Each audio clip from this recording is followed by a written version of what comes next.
Hello, comic fans. Here's Milan, aka Earl Grey, and I have Lahrasa from Great Britain, and down there, the great Conan Crumstar, a newbie in the comic business here. And we do our weekly Sunday chat,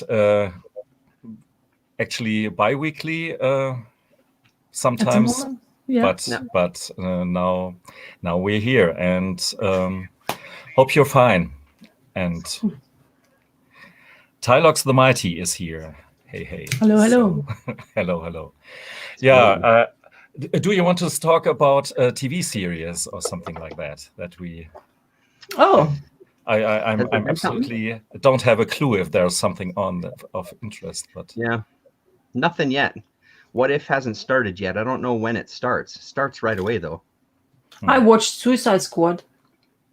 Oh, the new, yeah. And DC version of Guardians of the Galaxy, because the same director, right? Yep, and it has very similar tone to it, so you know who is the director basically. But it's a mighty example how DC or Warner Bros. Has to employ a proper director and make a movie, and that's what happened in this one. It was extremely entertaining, very gory, but it's a Suicide Squad, and it was hilarious, of course, icky at times, really bizarre at times, really good music soundtrack used inside. I'm not sure about Harley Quinn. I mean, I like the way she kind of is, but it's still, I like Harley Quinn the way she used to be, and I'm still thinking about that all the time. Every single time I see Margot Robbie does really good job. I mean, she is kooky and bizarre and weird and, you know, like really fucked up in the head, and that really was really well represented in that movie as well. I'm not gonna definitely spoil it. It's really entertaining to spend the time to actually watch what he's come up with, but honestly, one of the best DC movies produced, to be honest, because the director is he kind of, you know what you get. You really, it shows the style, but he takes the characters, the most bizarre ones. There was one guy, he was shooting bubbles. I don't know, I will not say more on that, but when you'll see that, you'll be like, what? Who is he? Like, where is he come? And he used some bizarre characters I have not clue about, even though I absolutely I think DC has a major amount of characters it can use in movies, and it would be absolutely fantastic to, I mean, if you have a proper idea, and like this guy had some idea, he went for it, he executed it. It was really entertaining throughout the time you were watching it, and actually I want to rewatch it, which is not always happens, you know, like, because there is some details you kind of miss, because it's all action. It's all it was from writers. It wasn't boring at all. It was kind of like at first you weren't, like, at the beginning you didn't know what's happening in there, but then you like slowly, and there was like some moments where, you know, that I keep on forget her name, but the female or, you know, she's in charge of the team. What's her name? Amanda Waller. Yes, that was the actress. She's a fantastic actress, and thankfully they still kept her to be part of the group. And then she was like, really, you know, she's a very bossy. She doesn't care, you know, one task, your Suicide Squad, go there. It's fucked up, but you have to still go there, die, whatever. You know, you have to do the task. Otherwise, I'll kill you. Basically, I'll explode your head. That's nothing new. This is not a spoiler. This is what she does. You know, if you at least know anything about DC. But there was a moment with her, and it was fantastic. And I didn't expect it. I was like, I couldn't stop. Like I was smiling. I was like, who does that to her? Especially who, you know, she's the boss. You know, like, and she represents herself as really, really boss. You know, you should be afraid of her, because she uses any kind of ways to make you work for her, like your kids or something. Or she will, you know, like whatever happens to your family members, I'll do worse. You know, so you have no choice but you do it. And there was a couple of, like, there was a female girl who's acting. She was spectacular in there. Not Harley Quinn. I'm not talking Margot Robbie, but there was another girl. Like, she's a rat catcher, I think her name is. She's like another guy who has the tooth, and the rats are coming to that person. She's kind of like that, but she has this like weird wand and stuff like that. or it looks like hello, or looks like PlayStation game it used to be with this light on. That's basically what it looked like. That was like really bizarre moment anyway. But she was the best, I think, actress. And yeah, I really enjoyed it. Anyway, even Taika Waititi was in there, which was what is he doing in that movie? But yeah, he was in there. So yeah, very good. I highly recommend. But that wasn't clear enough for you to get that. Oh, Damon was speaking about follows Johnny Ryan on social media, aka Jizz. He did a good a little piece of the Suicide Squad in his kind of classic offensive way, which I got a little bit of a kick out of. I wouldn't mind seeing it. I really disliked the first one quite a bit, but because of the director, I wouldn't mind checking it out. But I hated the first one. Like, just it was unbearable. It's unbearable. It's like a glass of whiskey or spoiled milk. Basically, the spoiled milk is the first movie, and the whiskey is the second one. Just the way I see it. It's entertaining. It was really, I don't know. It didn't feel like you were watching like a shit DC movie. That's the entertaining part. It's for the first time I actually watched DC movie, and I was like, yes, thank you. Finally, you know, like you got some kooky characters to do one thing. The storyline wasn't mind blowing, but it's James Gunn. I don't think you get that kind of thing from him. Like it's very kind of similar to Guardians of the Galaxy in a way. And this gives me really hopes, because I was like Terrence. The first movie was so terrible. I went with my sons into the movie, and we went out of the cinema, and nobody could stop talking how bad this movie was, because it was really a chore. And if I was as a single person in the movie, I would have left, I guess, this opponent, this adversary, that just special effects and soap bubbles. Margot Robbie, she was pretty good, but I can't remember actually the rest of it. So when you say the second movie is much better, it's maybe a possibility. If you feel like you're gonna see something mind-blowing, like story-wise, I don't think that's the movie you should even go for. I mean, Suicide Squad, what else are you gonna expect? It's gonna be shooting, killing, and that's it. Yeah. That's basically what's the task of the team. So absolutely, in that sense, that's what you're gonna get. So I don't think people need to explain, I'm gonna have heartfelt story about this Harley Quinn who lost the Joker as a love life, and then she's gonna cry the whole movie away, and she's gonna tell that's what I love life. Yeah, that's what you want. I like my trash. It's absolutely okay. But yeah, it's basically what I'm trying to say is you're not gonna get something like that at all. It's just action throughout from the minute you go, and you get that. And then so as those bizarre characters and that bizarre moments he was picking, it was really bizarre, and you're like, do I like it, or is it really like kind of thing, that kind of moments. But honestly, as I say, I think it's worth to go and have a look if you able to do that and stuff like that. So yeah, very good. Okay. So now let's talk about comics, I guess. Who wants to start? Ola. Oh, I'm here. I'm back. Okay.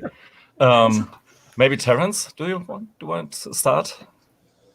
Oh, sure. Why not? I know what. So I was watching the Cabinet of Chaos guys there on Friday. I was rewatching parts of their show, and Scott, who's not here right now, Scott Connor, was talking about one of his favorite Vaughn Baudet comics, and I realized I had it, so I thought I'd dig it out of the drawers. The Man by Vaughn Baudet. I've had it forever. I love his art, but I've never really gotten into his stuff. Reading wise, it just hasn't resonated with me. I pick it up when I see it. This was a fantastic read. It almost had like I don't know what it had. It just had a tone to it that I don't think I've experienced with his story. So basically, this caveman and his stick going through their time together, and kind of is almost set up in these 4-panel, almost like gag strip sort of format, because that's kind of the pacing of it. So you can almost see this as something that's happening week after week, where you're following his adventure as they kind of keep going on and on. Maybe it appeared in an underground newspaper? It might have. It doesn't say much in the front. Yeah, it just says published by Printman. It does. There's no extra information with it, unfortunately. What year was that there? 1972. Oh, it says copyright 1966/1972. So maybe that is the case. We tend to forget how big those underground newspapers were for a while in the 60s. Right. There's some good page of some lettering there. So it just kind of evolves, and he eventually gets this. He eventually finds this creature who he takes as a pet. Good panel there as he discovers fire and thinks it's food and eats it, not knowing what the heck is going on. But he kind of elicits this tone, and then there's a nice reference to Cheech Wizard there with this creature. That's very much his style there.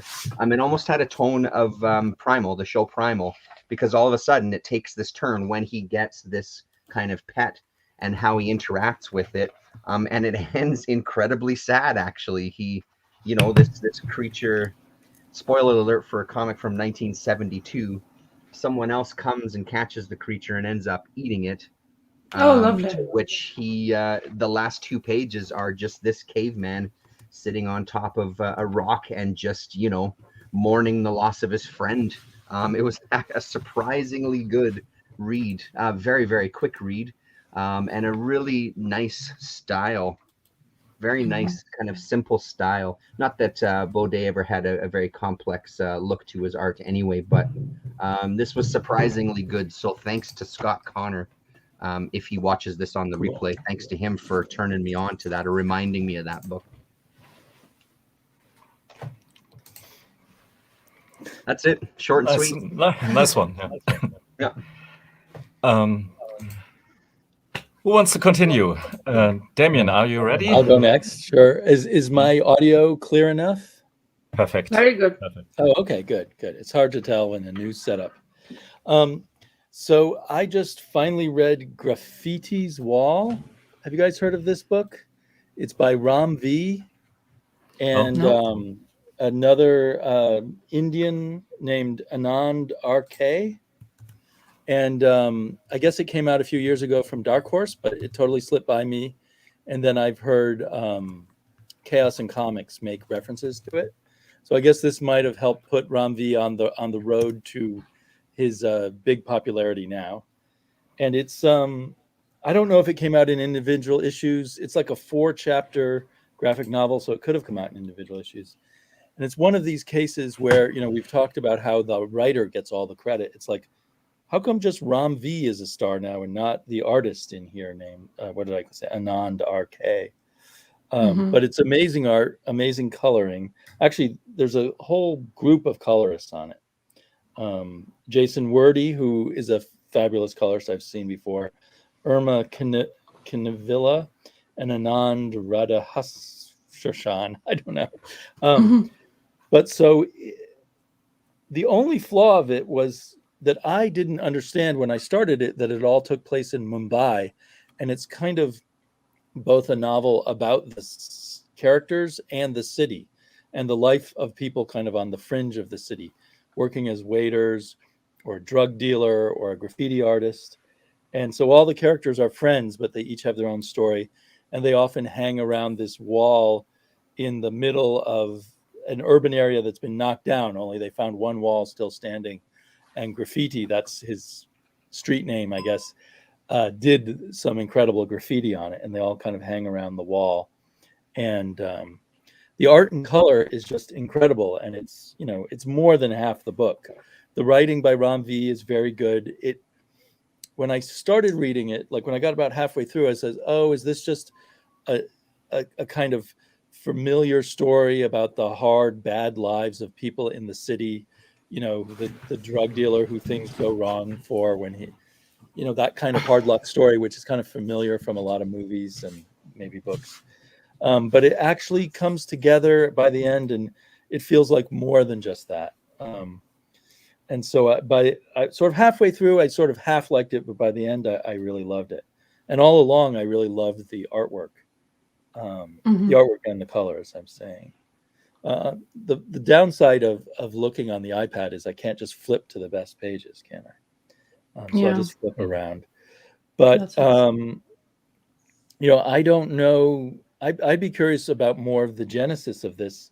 Like, were the people involved, Ram V and Anand, living in India when they made this, and they hooked up with Dark Horse, or did it work out some other way?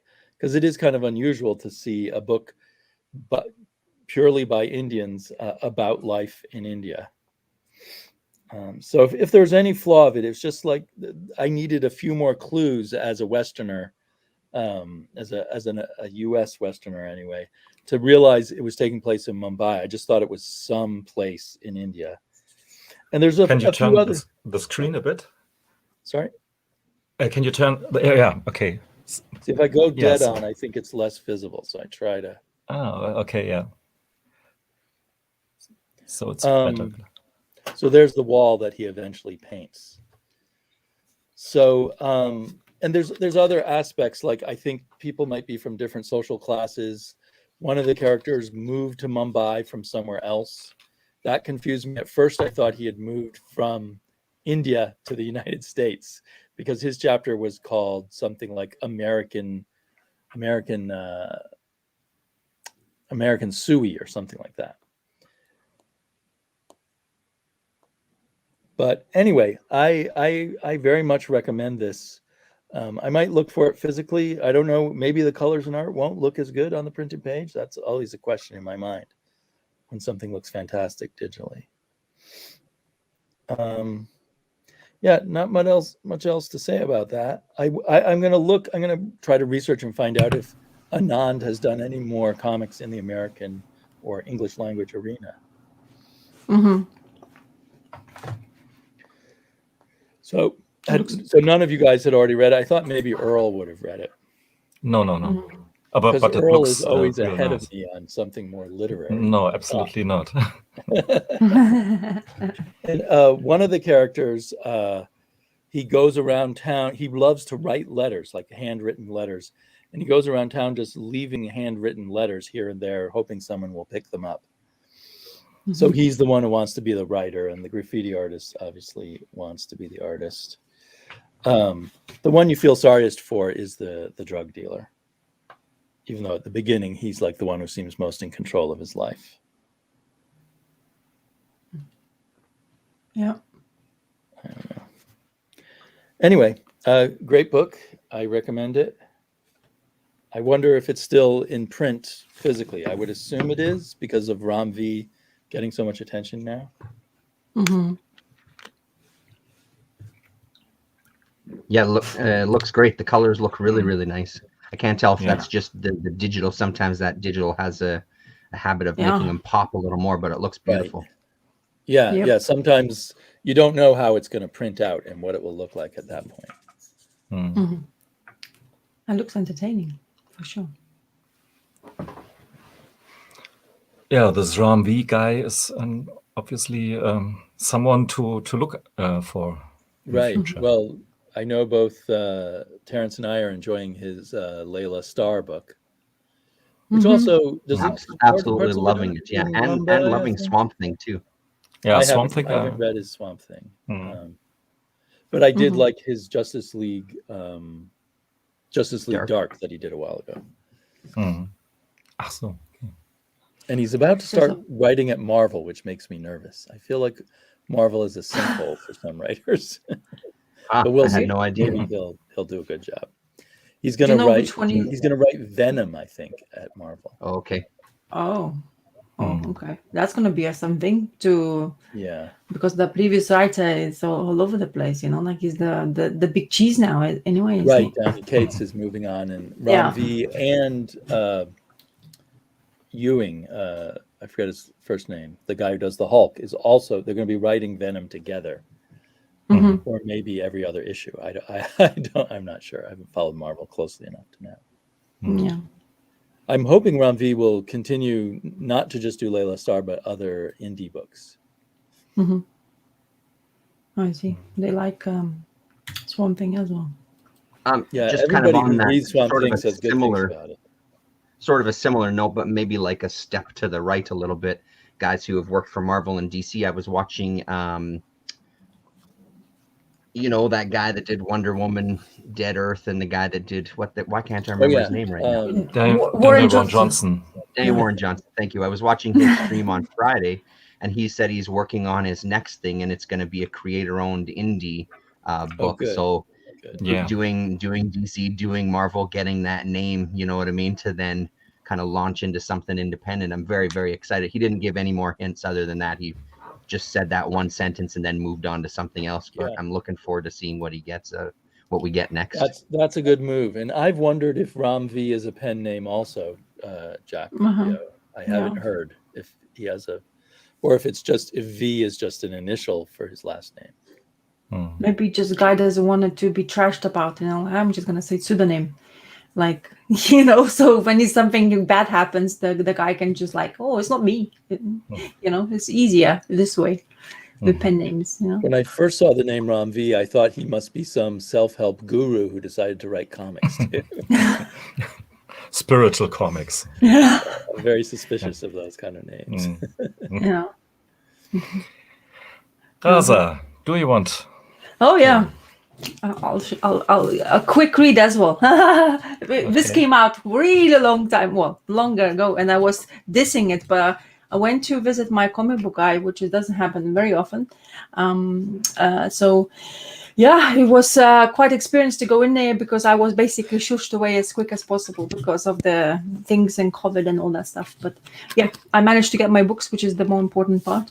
And I was like, oops, I was dissing. I was like, oh, why not? You know, like I asked him, do you have a copy?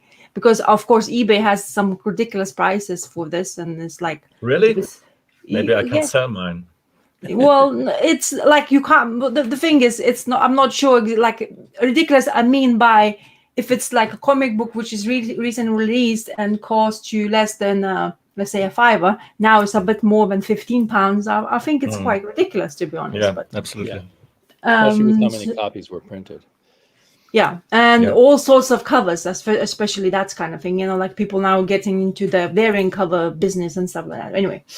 But I was thinking, you know, asked him, it's like he was laughing. Well, he's like, are you sure you want it? Because he said to me, you don't want it afterwards. You change your mind quickly. I was like, yeah, go on. So I dare myself to get it. So I got this issue number 1. I read it and I thoroughly enjoyed it. I was actually surprised how much I enjoyed it. And the end part, which was very surprising to me, because the way, well, basically you have this Keanu Reeves character who is basically looks like just want to die, or he's on a mission, is like a robot or like assassin or a mercenary or whatever that kind of guy is, and he's sitting there and he has this glow into the eyes. I was like, is that a problem, or he's actually like superhero powers? I wasn't sure, but this is really quick read at the beginning, especially. It just flies through. You know, like the only thing you see is the like fight scenes. He's jumping from the plane without a parachute, of course, has this famous stance which is like with all those guns and stuff like that, which is was like I didn't expect anything different than that, and I just like got it. And he just gets shot in the face without, like, I'm not afraid of bullets, just shoot me down. And then I was like thinking, okay, so it's like at the beginning it feels like he's gonna one of, like, it can be one issue, like just kill, like go on the mission, on the mercenary mission, killed or whatever you needed to kill, like he was using like his hands to basically get into somebody's intestines, which is a lovely way of dying. So but as I say, it was like a flipping through quick, like breeze, like fight, and then he's lost his nose as well, so it's fine. Everything is okay. And explosions, and we just losing limbs after each fight, and because he has one mission. And this scene here that like it was really good. I really enjoyed this. You know, like the kid looking when his dad's heart has been ripped out of his chest, and that moment where even him realizing that you know, like he has really a past, and then so slowly and surely you find out how the past came and who is he working for. Like almost like looks like doesn't it look like a Wolverine scene? You know, when he gets this adamantium installed in him, infused in his bones, or replaced by his bones. Anyway, so that kind of like looked entertaining as well. But yeah, you have a little story in here. So and then that end part, which is spoiler alert. I guess I'm gonna show it to you guys. But if you haven't read it, people, close your eyes for 5 seconds, and this part. It's like, what the bloody hell? What's going on here? So I haven't read it in issue 2. I think there's already 5 issues, isn't it? Came out already of this issue. Yeah, and Keanu Reeves, Matt Kint, and Ron Garney, and Damon's personal friend, Bill Crabtree. So if you want a signature, please go send all your copies to Damien. Then Damien's going to go to his friend and sign it all for you guys. I'm joking. Oh, exactly. Don't do that, okay? Anyway, you don't have his address, only I do. Anyway, I'm digressing here. Anyway, yeah, entertaining. Apparently, the story goes even further more, and that he was born millennia ago. That was bizarre. Weird twist. I didn't expect, especially of the scenes of the fights we have, but art was spectacular, and honestly, it does kind of really look like Keanu Reeves really represented really well in here. You kind of have that sense of him, you know, like that the same like signature haircut now for Keanu Reeves. He used to be like shaved, like didn't have those long locks as he has now in this beautiful old age as he is. Doesn't look like he's actually aging. Anyway, he's probably Botoxing himself and still manages to smile most of the time. But anyway, really good, entertaining. I don't know why I guess I was, you know, because of a name. I always like that. I go like really crying crazy. So I'm like, nah, I'm not going to do this. What the fuck are you taking? You know, like you're just taking a piss out of the things. But I don't know. It was entertaining. So I was wrong. I guess that's how it goes. Like, haha, I still spend money and gave it to you after. Like, no, I'm not going to ever do this again kind of thing. But yeah, I was surprised how... I don't know. I guess I want issue 2 again. To get an issue 2, I want to see where that story goes further. So, and then my comic was like, "Do you want the rest of the issues?" Like, no. It's like, okay. So why? Because I just want to see how I feel about it. So thankfully, I have a comic book guy who manages sometimes to just make sure that he has enough copies to like basically keep it spare, and usually gives to people who actually takes business from him for a while. So. In that sense, it's really nice to have a shop, been shopping for 10 years or more. So really nice. The upcoming issues that you haven't read take place, a lot of them, in that deep past. Oh, is it? Wow. Yeah.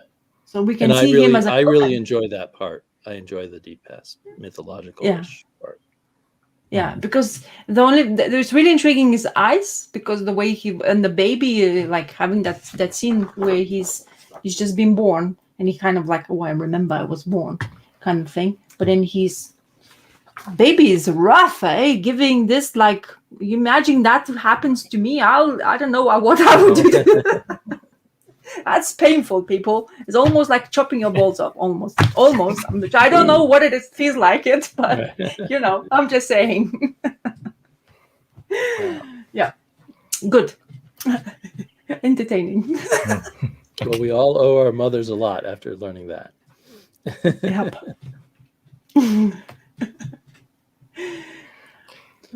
Well, I didn't continue with the second issue. I oh no, don't know. I don't know. Yeah.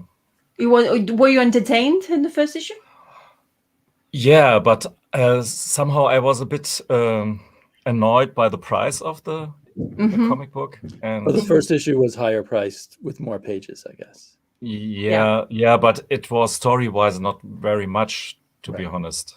Like that's why I said as well. It's like just like whoop, like I never. I mean, I experienced with usually when I was reading. I remember DC comic books quite easy to read really quickly. You know, if you don't have time, DC comic books. I guess it used to be like that all the time, but this one was like a breeze. I mean, like. Yeah. I mean, the wind was blowing. I was like, oh, I know exactly what I was reading about because I didn't miss anything.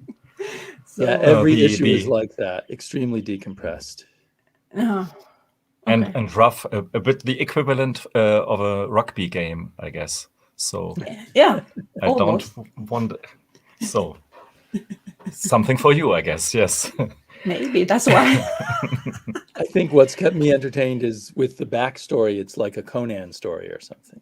But Well, that's the I wanted that's to mention where. that. Yeah. Yeah, that's why I was like, oh my god, Conan, we Keanu Reeves' face. Oh, that's interesting. Yeah. I like Keanu Reeves, by the way. If it's sounds like I don't, I do actually. I really like him as an actor. Mm-hmm. He's going to have to work out a lot to play this character, though. Yeah, that's like, you know, all those limbs chopped and then it goes like a tank towards the bullet. It's kind of like, ooh, dude, just duck a little bit. I mean, come on, you probably have those skills. But then here, like, nope. It's like almost like like Wolverine, to be honest. You know, like Wolverine goes like the same way, fighting styles. Just the only thing is, instead of guns, he has the claws, which is kind of entertaining / gory, if that's your thing. Okay. I don't see the connection to the Matrix, actually, other than Keanu Reeves. But. Yeah, me too. Yeah. Okay. Yeah. Don't see it really, but maybe afterwards in the next issues or something. I have a question for you, Mr. Sleepy Reader. Did you take this book with you? I did not bring it with me. Ah. Okay. If you guys want let's to know about it anyway, and I'll just chime in a little bit from what I can remember. Okay. I'm sorry about that. Go on, talk about it. Talk about it.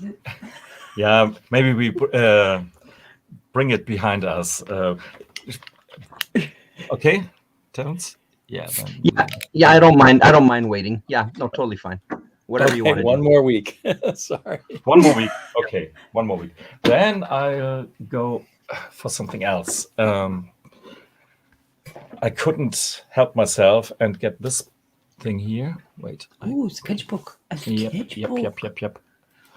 I read some review of this book of some disappointed fan who actually hoped for something more. Real old Hellboy sketches when Mike Mignola created all this stuff. But that's really not what this book here is all about. If you want to have a page-by-page flip through, the comickkrakk did a video in which they showcased each page. But what this thing here is Mike Mignola's contribution to some kind of charity. Not some kind to a charity. World Central Kitchen. So to raise money for them, and he raised more than $325,000. So quite an amount of money. Because he drew every day in the quarantine these sketches. And afterwards they were auctioned and the money was given to that occasion.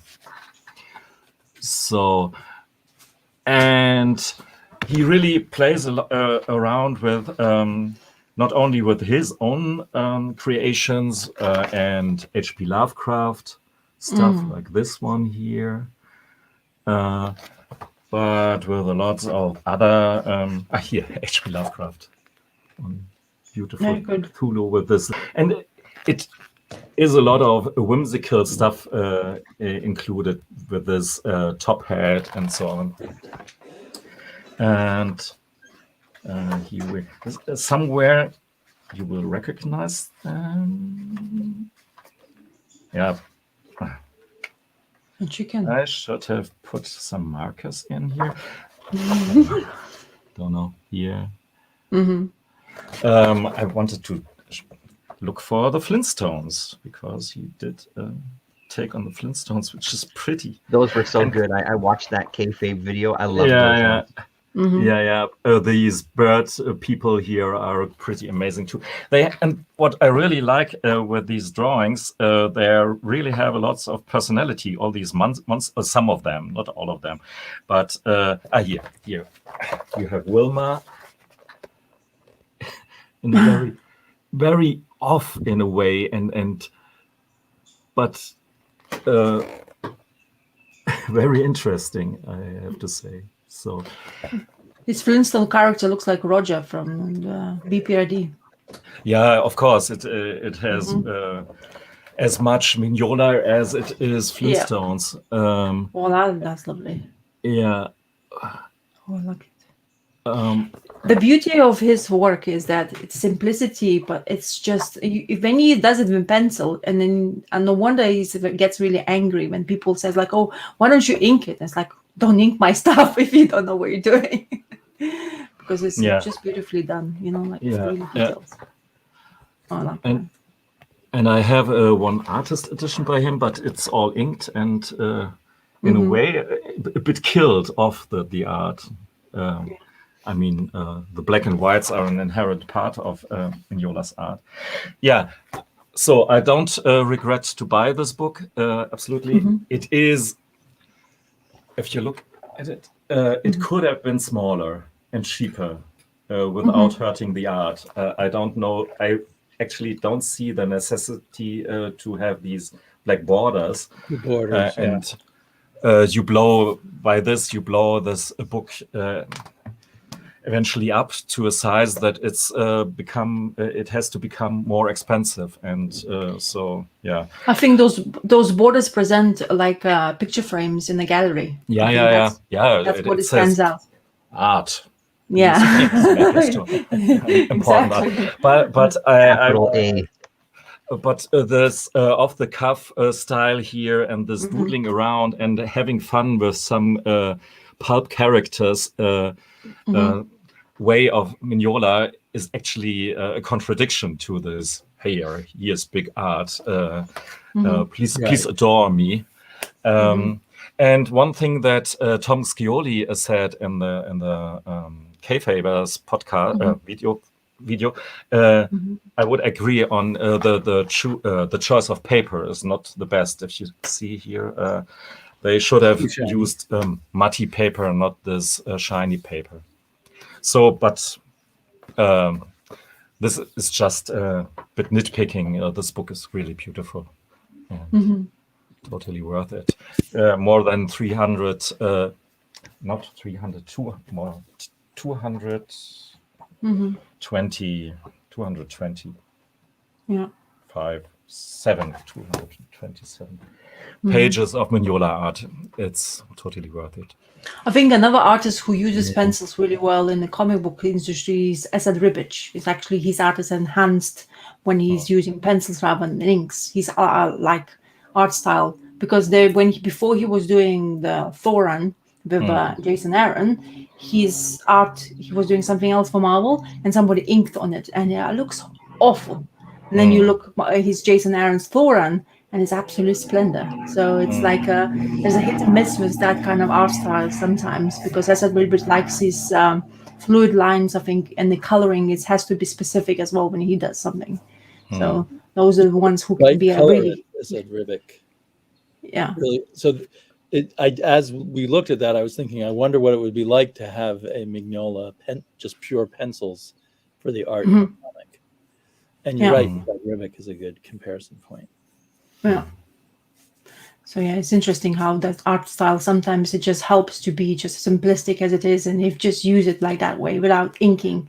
And then not every single art can do that. Sometimes inking actually enhances the art as well. So it's interesting how they can develop the simplicity style, but in order actually is complex, because when it comes to inking lines, you can't get that fluidity sometimes. Of course, you have to be really beautiful. Like probably those old school inkers probably would be able to do that, but those are rare now because of the digital formats, and everything comes to digital, and inking becoming scarce, to be honest, because of the timing it takes if you want to actually produce something beautiful in a comic book.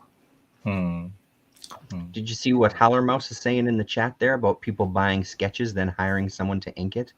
That just seems like absolute madness to me. I don't. Seems like sacrilege, I unless don't it was quite a really understand loose that. sketch. Well, that's the thing. You know, when you go into those conventions and people like he is usually done it, but now I think he doesn't do it anymore because what people doing like that, what that example Howlemas is saying, because he says as well, I do commissions to people who actually wants my work, but yeah, and he said he's seen it. People actually somebody inked this work, and it's like that's just why do you ask me to draw it for you then, you know? So I can't remember who it actually was, but there was some modern artist who bought some real expensive old drawing and erased it. Oh my! And signed it. So let me correct your problems throughout the 100 millennia. I can do better because I am so much. I own it. It's just a blank erased page. Yeah. It was just about provocation, nothing more. So, but it was conceptual. Yeah, conceptual, highbrow stuff, whatever. The Banksy related piece, yeah. Let's throw it over to Canada. Okay. Okay. Let's have a look at this one. So in my continuing adventures of getting comics out of bags and finding some stuff with like Dead Man, Spectre, that sort of thing.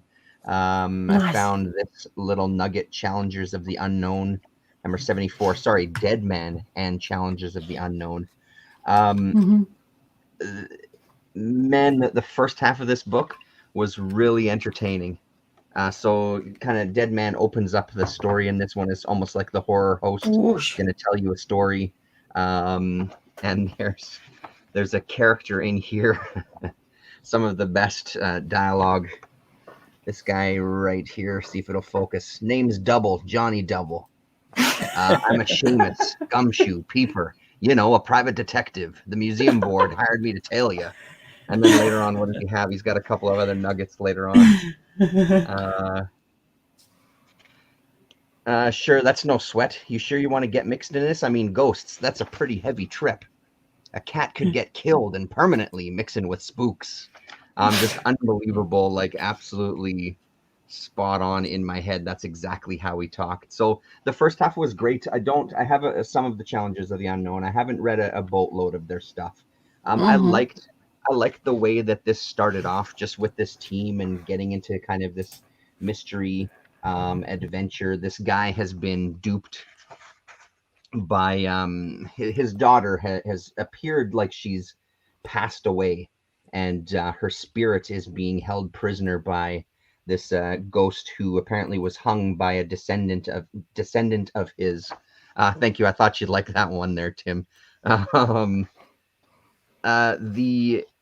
So we just kind of get the story of that and what they're going to do. The ghost wants this professor to steal some rubies and jewels for him. There's some beautiful stuff happening here, though. Really, really nice panels, really, really nice faces and things. Some nice colors as well. Like, I can't overstate it enough. Just a very, very enjoyable, even though it was a pretty run-of-the-mill story. I really got into this first half.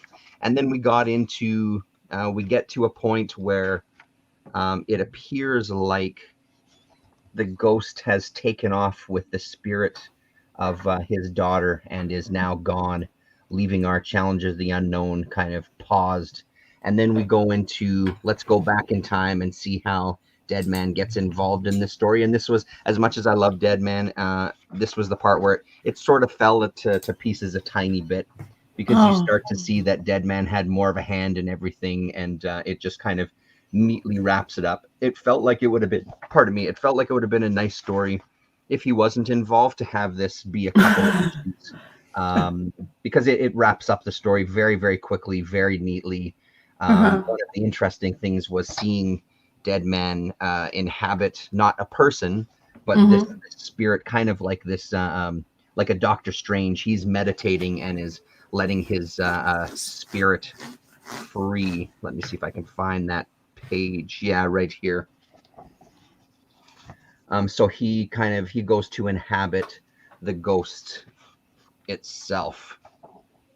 I wonder if at that time Dead Man helped boost sales, because it seems like he guest starred in a lot of books. That would absolutely make sense to me. I could 100% see that. Just to kind of because he appears in a number of these challenges of the unknown at this And point. he also appears in The Forever People by Jack Kirby, which always seemed to be correct. a thing. Yeah.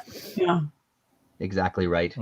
So I mean, it's absolutely has me interested in digging into some more of the Challenger stuff that I already have, just to read some of their standalone stories. Yeah. So first half excellent, second half good enough. So we have Who was the artist, or were you able to see who the artist was? George Tuska and Neil Adams on art. Oh, Well, that's quite a combo. You don't see Yeah. those two together normally. And then Denny O'Neil on the story. And what do we have there? 1970. So I like Danny O'Neill's writing. I heard some people like not really interested in, especially like Green Lantern stuff work they did. But yeah, I like Neil Adams' writing. I think it's quite entertaining to what he did in that time.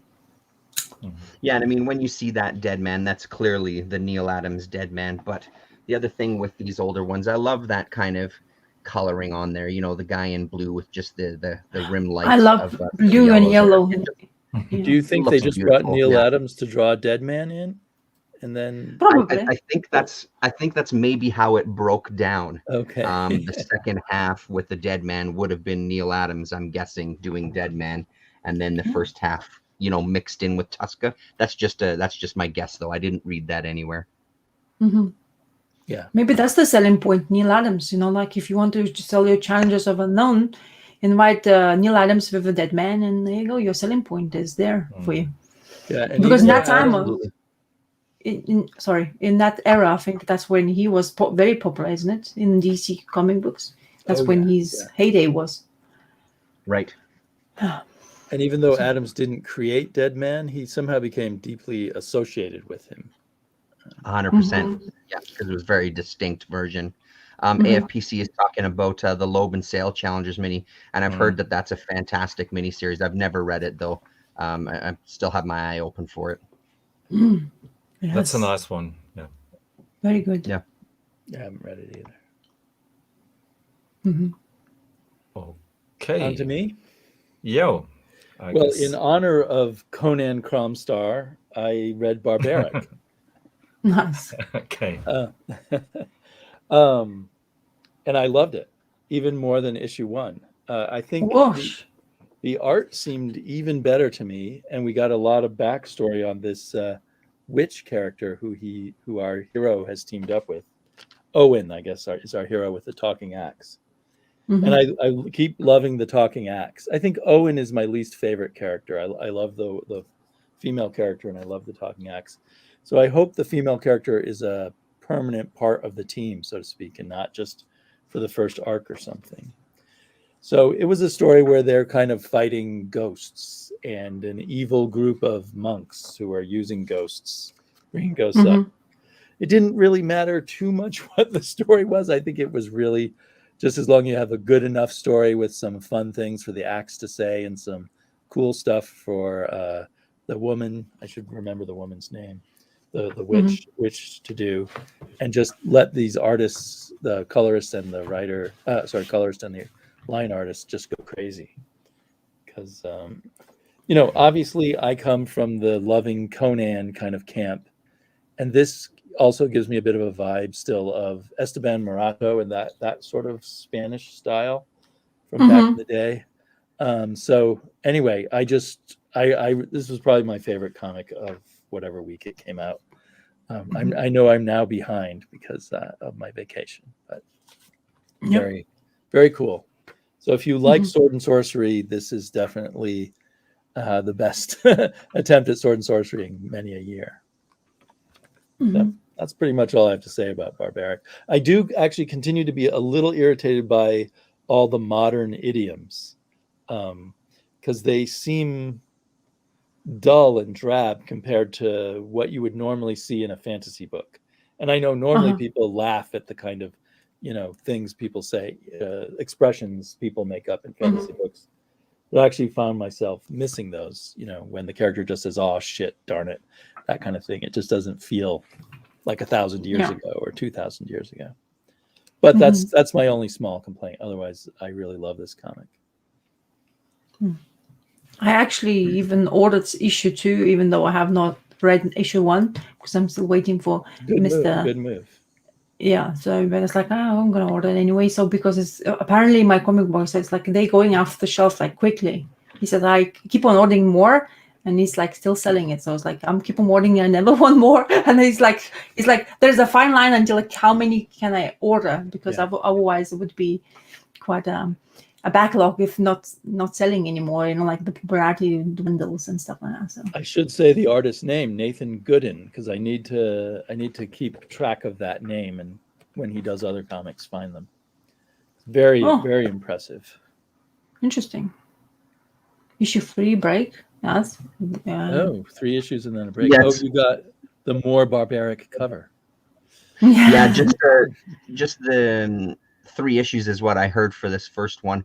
I agree with you though. I love the art in this quite a bit. The art and the coloring I think is phenomenal.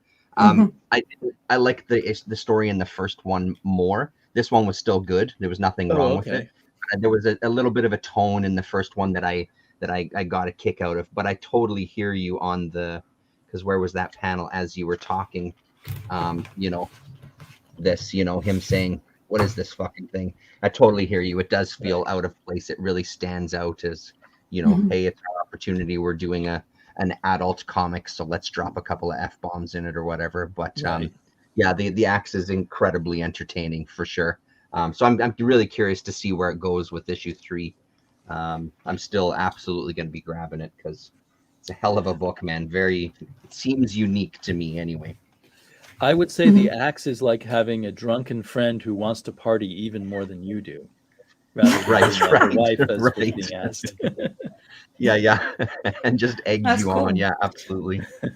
Yeah. And the axe actually gets drunk off of violence, which is exactly. brilliant idea. Yeah. That's cool. I'm looking forward to actually having a read and actually have a feel for myself what it's all about. What the fuss is all about, eh? What is the fuss all about? Yeah. Right. Well, I'm glad it's selling well, because if it were just 3 issues and that's the end, I'd be very sad. Mm-hmm. The hardcover looks tempting, or is tempting to the thought of it. Mm-hmm. Yeah, with that artwork, yeah. It's the same happened to me now. The Scotty Young came out with a new issue with the same artist. He was doing the previous storyline, which I continued throughout. But he showed me of that hardcover of the previous story they produced, and I was like, why the hell did I have it in singles? Because it really looks really like Scotty Young, because of his popularity, is able to do all the stuff that he wants because he likes to produce his art in the proper way. Like he sometimes stays that as in the same way. So when he like that new comic book, I was very tempted as well, because I think it's going to be a horror he's going to attempt to write, I think, with the same artist. But I think this came out this week, the comic book anyway. So I probably have it waiting for me at home because but he's producing some nice hardcovers, which is really kind of really do entertain me. I will probably ultimately buy the Middle West hardback because I keep seeing it at the store and it looks so nice. I'll order it. It looks fantastic. He was flipping pages, so he's showing off. I don't know where I've seen it, but yeah, it's very, very nice. It's looks spectacular on the shelf. Definitely, it's like really it's the same thing that I hate Fairyland. Hardcovers are fantastic, really well made as well. So there's another thing. So I really enjoyed reading anyway. And he's gonna come out with the same Gertrude is fantastic character of Scotty Young. I think is the number a kicker like a girl, but she has a mouth. Let's say it this way. She knows what to say, and she's very bitter. And if you guys haven't read it, I highly recommend. If you want to have a laugh, you definitely should read that one because it has fantastic characters. There was this free comic book day. I one of the best free comic books ever. A version of I hate. Fairyland. I hate Fairyland. It's usually it actually was IF Fairyland. I think this originally was from that. Yeah, so that's what really she really did that, because it's like a cartoon style gore, which is absolutely fantastic to look at because of Scott Young's. He's there. That's his way of dealing with things. So anyway, and talking about crazy, I finally read this. So funny. Apparently, that's how it's supposed to be. But this, honestly, I felt like at the beginning, I was like, "Oh no, what is he doing?" And it felt really familiar because this is the first page you get, and of course with our W. Maxwell Prince, he knows how to entertain us from the first page, and then there's this scene, and I was thinking, what the hell? Am I deja vuing? Like, it's really deja vu. What's deja vu? Until you see this face. And if you have seen the movie, you know exactly who I'm talking about.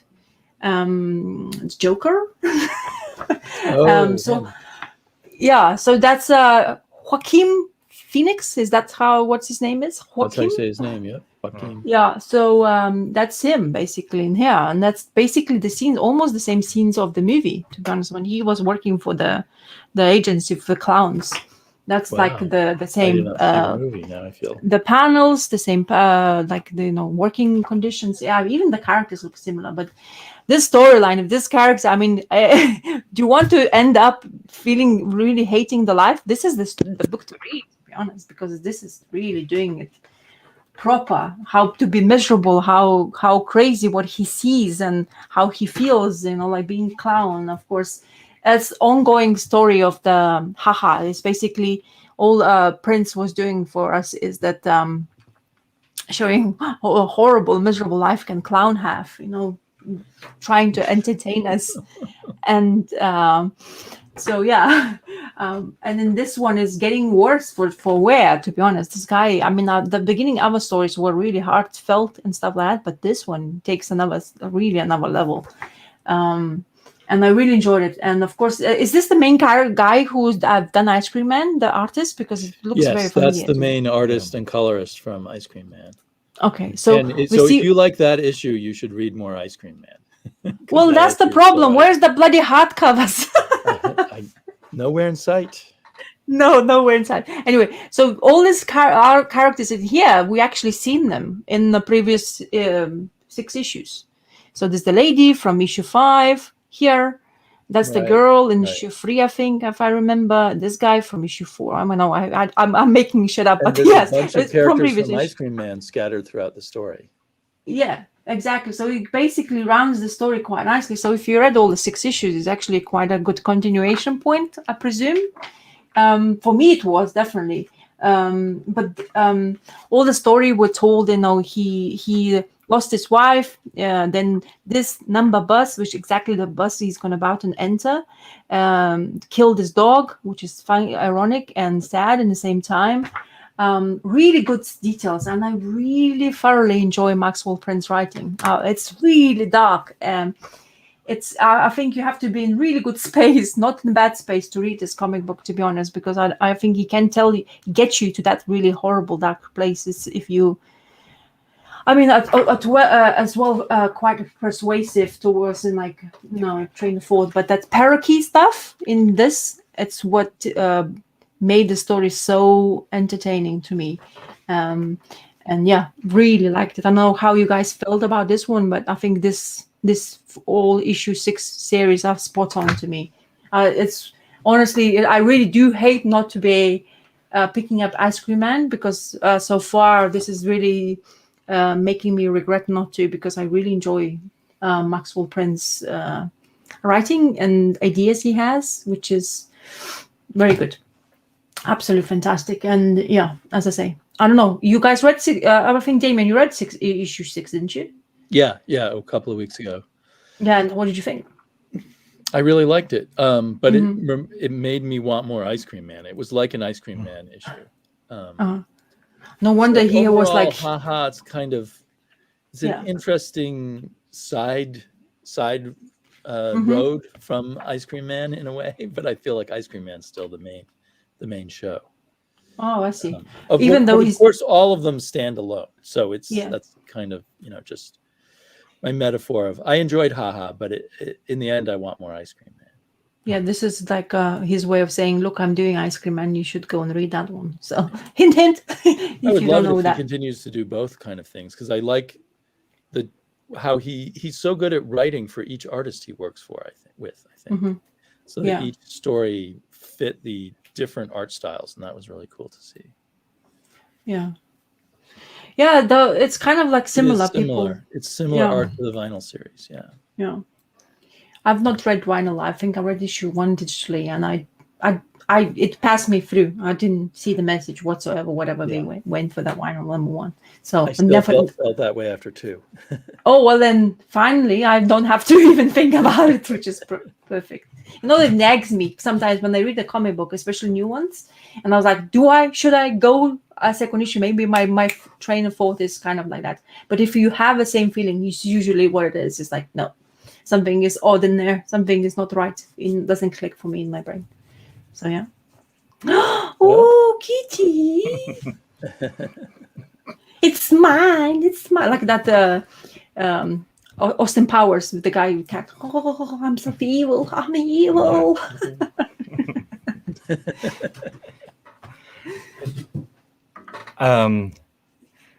Are you ready, or have you further thoughts on Haha? I didn't want to interrupt you. No, we're all good. Okay, because I have this cat here for for a reason. For a reason. Because so. Ooh, he looks angry. We don't want to. Oh no, she's a black cat, and this is due to Terence, because he celebrated one art book with the art of Hideshi Hino. And this looked really nice. So, and for a $5, I bought this book here, since I thought, okay, we have a black cat. Let's read some horror stories about a black cat. This is actually in German. German Shodoku, whatever. I'm not so well versed here with manga, but it's a whole series with horror stuff by Hideshi Hino, and I'm. If you have manga and hear horror, you always fear for the worst. I mean, they can go really beyond every border, and with all the body horror and so Junji Ito and so on. I really like this stuff here, but this is much more timid and nicer. This black cat is actually the narrator of 3 stories about a clown who becomes a ventriloquist who speaks with his guts, with his belly, and it's actually a story that I feel I've had read before in some other medium or watched in another medium or so. It's nothing groundbreaking, but it flows well and you can read it.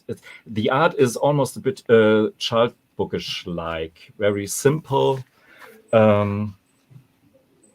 but compelling, I have to say. And the second for instance, I really like these simple panels that have this slight romantic feel to them. And here we follow the black cat follows this boy here who becomes a serial killer with this dog. But it's really just a matter of, we don't see the grisly scenes too much and close in detail. It's just that he gets this dog, and the dog kills all the people that are bad to the little boy. So somehow these murders are a bit yeah, don't want to say justified, but yeah.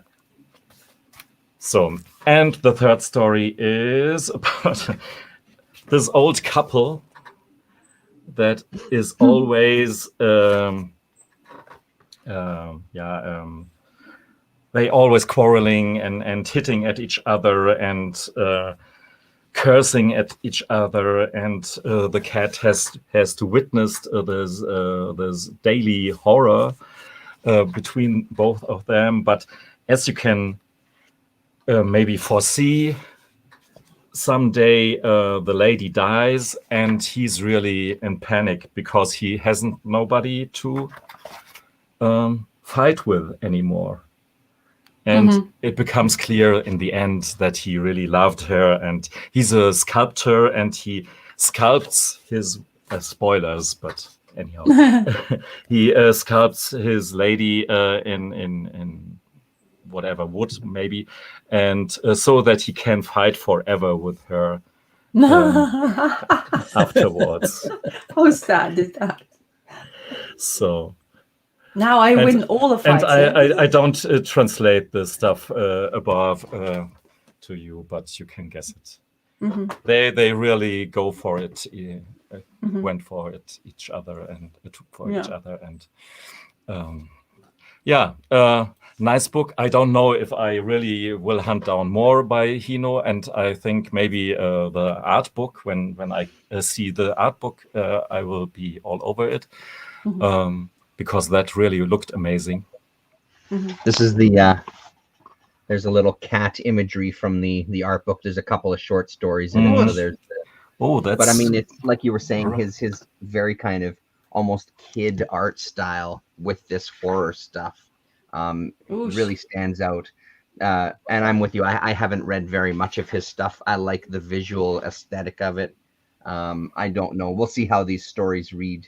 But I think like part of what works for me is this color, like his use of color for some of the stuff. It's really, really beautiful stuff. Nice. So, and you know, that kind of this figure here. I mean, that just screams him. Like when I see something like that, that's Hideshi's art. You know what I mean? That's absolutely screams him, and everything has. There seems to be maggots that make an appearance everywhere. You can see even popping out of his head. It's always always seems to be a theme. That's that one there. Cool. Yeah, that looks good. What? How recent is that one? That black cat? Oh, I guess it is not very recent because it's from 07. Okay. Yeah. 2007. Yeah. 2007. And first print in Germany, and I think nothing more no more editions afterwards. Right. Cool. So, do you want to continue? Yeah. Speaking of second issues that worked, Parasomnia issue number 2. Pretty much solidified it for me. I enjoyed the first one. I found it a little. It seemed a little disjointed in a way for me. I think maybe I didn't pick up on the story as kind of much as I wanted to for a first issue. But trying to keep in mind that trying to maybe set a pace with the first issue laid out the way that it was. And this one kind of sent it home for me. I thoroughly enjoyed this one, and I'm really looking forward to seeing where the story goes. And again, in the vein of art in comics and coloring, this is great. Let's get to the credits page that I always forget to do.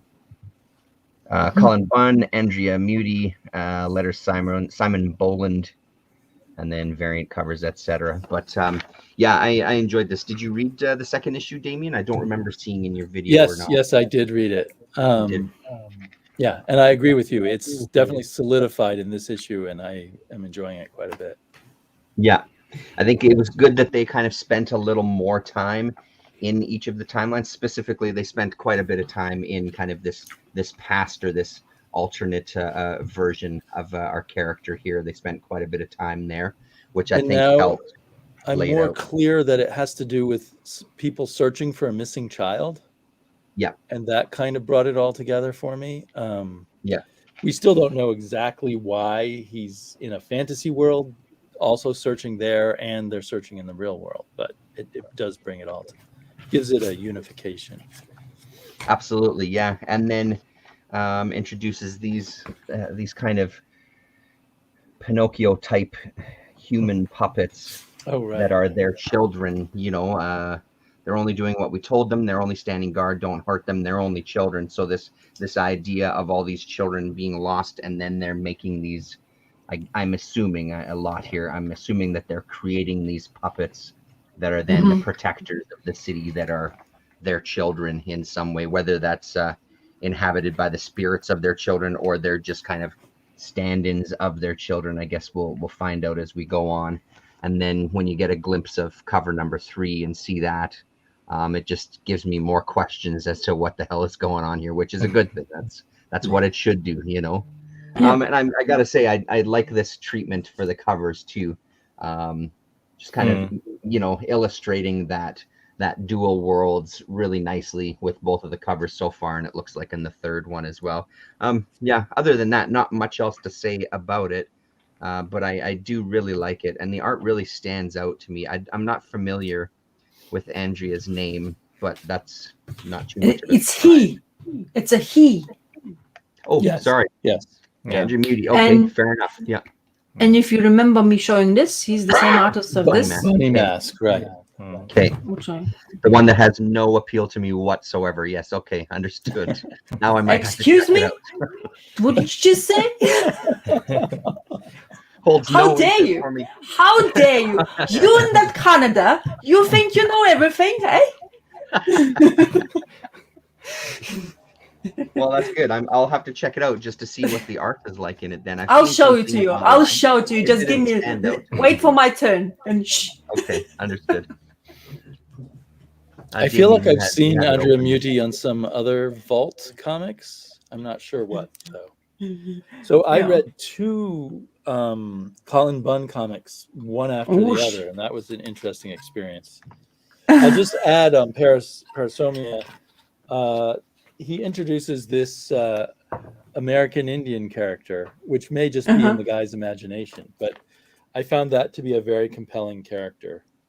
And I also was very interested in the whole idea that our hero, who may be this bum sleeping in the park, I guess, who's the father of the missing child, and then we're also following the mother of the missing child, but he has somehow created this reality. But if he starts believing in it too much or interacting with it too much, it will become a real reality that he will get stuck in.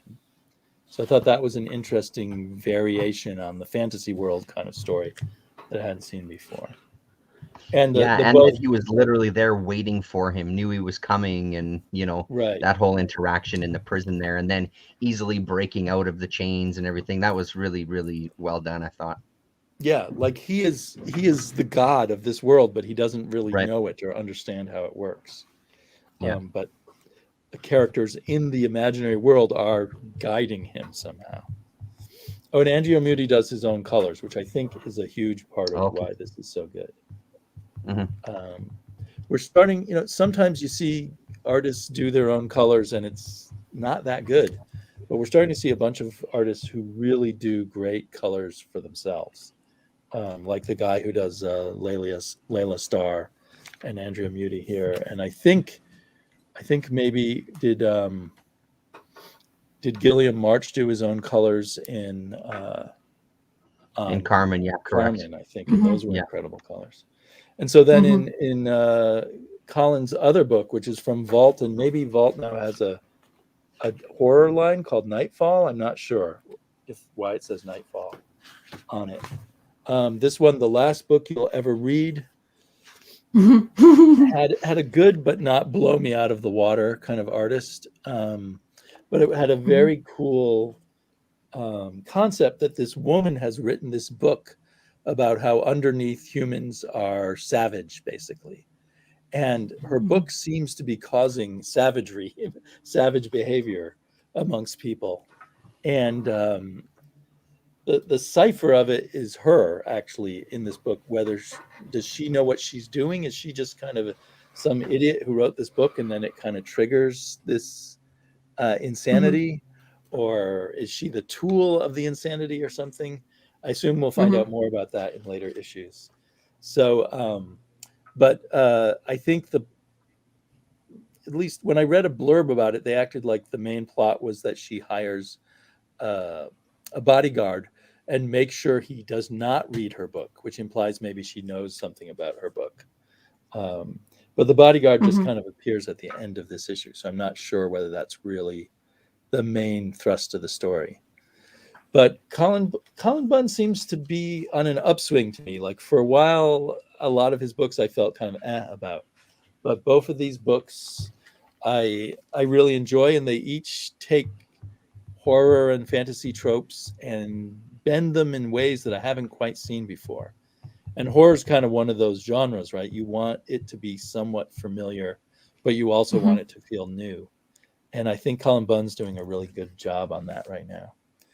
And it's interesting to see him, because he was such a big name writer, go over to Vault. I mean, he's at Dark Horse, which he's done many books with Dark Horse. My other thought about Parasomnia is a lot of Dark Horse books now are just 4 issues long, like Scarlet Flower. What was that called? Crimson Flower. Crimson Flower. Yeah. Crimson Flower. But I'm hoping this goes at least 6 issues. It just feels like it needs time to develop. And I have no idea how long the last book you ever read, which at the moment feels like it could be pretty short and satisfying.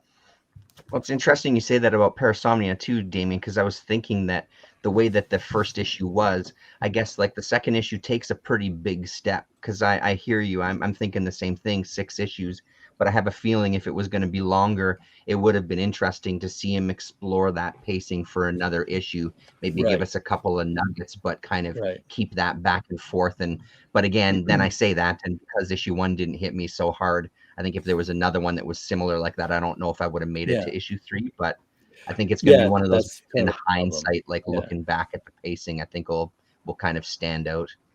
But to get everything sewn up and explained in 4 issues, that just seems a little too quick with the pace that's been set. Yeah, totally. Yeah. But it's another example in a way of how important that artist was, because I only bought issue 2 because of the art in issue 1, because I didn't understand the story in issue 1. I think if you haven't, I mentioned that earlier before, but the Colin Bunn's Sixth Gun is well worth your time. Oh yeah, anybody's time, to be honest. It goes, absolutely. It goes really well. And Harrow County. Yeah, well, yeah. I have a twist with Harrow County, but yeah, I'm not talking about that anymore. I haven't read all of Harrow County yet, but I'm working on it. Bloody bastards. Which is books get sold out quickly, which is oh right, anyway, too quickly for some. Yes, I only have 1, and I'm still bitter about it, to be honest. No, it's just me not able to find it, but it's fine. I'll live. Somehow I will find a way to persevere and read it again. But yeah, I really like the artist as well in that. Colin Bunn can bring some good artists into fruition as well, which is really nice. So also.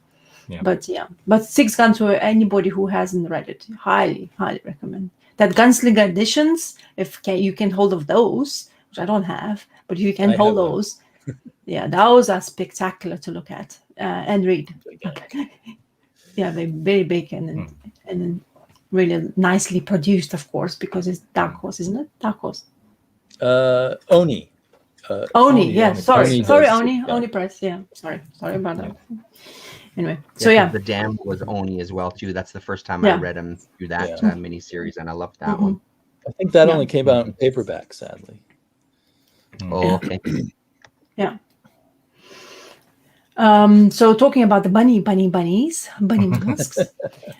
So Andrea Muti is a male artist. It seems to be very well established himself. Marvel, DC, Dark Horse, IDW, Top Image. Really? He's been everywhere. Yeah, he's done a lot, and he's coloring himself. So whatever I think Parasomnia looks very similar to to this art, isn't it? And colors scheme. I think it's this. That's the way he goes. That's his style, as well. Oh yeah. So Bunny Mask, it continues to be bizarre, weird, and has its like little details you have to follow, like those masks appear for a reason in the story as well. So after the survival of that cave endeavor, which is just in this gray coloring scheme, tells you the past or what happened. Our survivors, which is this male here, which I keep on forgetting his name, I don't know why, and a girl who was the daughter of the guy who we have this creature, female with bunny mask. She can really kill people. So the mystery part is still continues. So after finding her, that she survived as well, he was very surprised, and then now he's basically going on dates with her, because I guess when people experience the same experience, bad or good, they meet again and suddenly become kind of more like trying to kind of like have something in common, even though apparently the age gap is quite significant, because of course he was already grown man when he went in that cave or was taken to the cave, and the girl was just a school child, basically that age. So we have these bizarre scenes of them going on a date and kind of weird cut off conversation, but I think it's just a setup of whatever, how the characters feels for each other, and he's really tormented because suddenly he starts hearing the voices, the same kind of voices what the dad used to hear. So I guess when it's not really out of the cave properly, so the experience is still haunting him, and I guess it doesn't help that he's continuing to see in the conversation with the girl or the woman now, and then there's these bizarre things. So while he starts hearing these voices, he somehow teleports himself back to the cave. So he's absolutely freaking the hell out of him as well. And what really helps as well for him to freak out while he's hallucinating or while he's thinking about those bunny masks, things appear in his study. So this paintings comes in fruition now. So he was in the cave in the bed. Now the painting appeared, and he's keep on asking people, "Have you like somebody put it in there? Or are you having a joke or something like that?" But no. And then another one, like he sleeps again, and there's another painting coming into fruition. So there's a lot of mind games in this story so far, and I'm not sure where the story will take. But this part, as always in issue 2, which I don't want to show, is kind of like it's like a setup, and you see the last couple of issues. But this creature appears in his bedroom, and whatever happens then, and she tries to explain, it was really bizarre and weird. So I don't think it was as like first issue really entertaining, but now we're going in the story, and then we have to tell the story in order to actually finish it. So it still gave me creeps, and it seems to be I'm continuously reading more and more horror books, which is bizarre, which I can't digest horror movies, but comic books somehow I am capable of doing that. So I guess this is the way I take the horror or digest the horror in comic book format as well. So really good and entertaining. Oh, I hear the static voice. Is that us? Oh, it's the plane. Ooh. Oh, the plane going over my head. Sorry. Yeah. I was like thinking, it's like, is it me? Anyway, so interesting. I think Paul Tobin has some twisted ideas, I presume. That's why I had a feel for it. But really, the art of Andrea Mutti does really help. And the coloring of the blues, which we show all the time, comic book, this one has as well.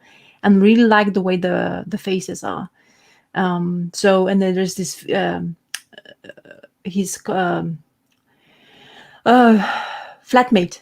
She's keep on hinting him, go for it, to have a relationship with that girl, even doesn't matter how old you are. And he's like really backing off, and this voices he's hearing, he's going a little bit crazy. And I wonder if it's gonna get to that point of the dad's craziness. So we'll see how is this gonna go, because that girl, and I've actually even thought that this bunny mask female is the girl. So I'm not sure, am I going crazy, or is this mother of the girls? So that's that mystery part which is really entertains me in this comic book so far. So I'm still going to continue because I want to know what's happening in here. So I'm still baffled a little bit, but as I say, art really helps, and I'm really enjoying that.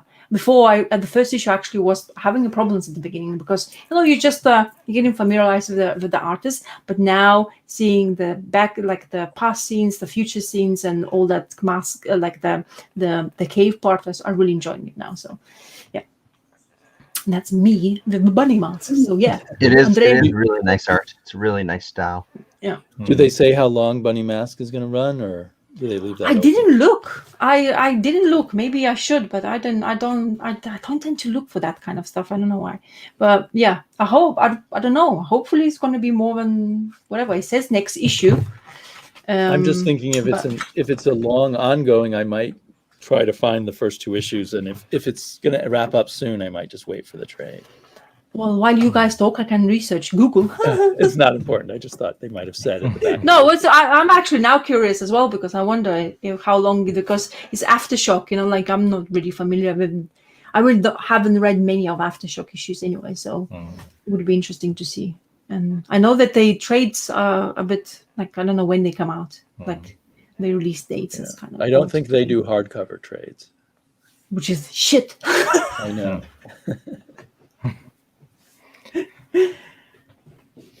Yeah, if you want to Google, then I might just continue. And even though I'm a bit cautious right now because I have YouTube up my ass, so to speak, they put 2 videos pretty randomly, and I wonder why, actually, at the label age restriction. I mean, I have some videos in which I shown some drawn boobies or so, but it is Akira, the video about Akira, and one of these older Skeuten videos, Carapaces. I mean, it's totally strange, and it's absolutely not watchable because my English was even worse way back then. So I cringed to death when I listened to me speaking. But anyhow, I just wonder what will comes next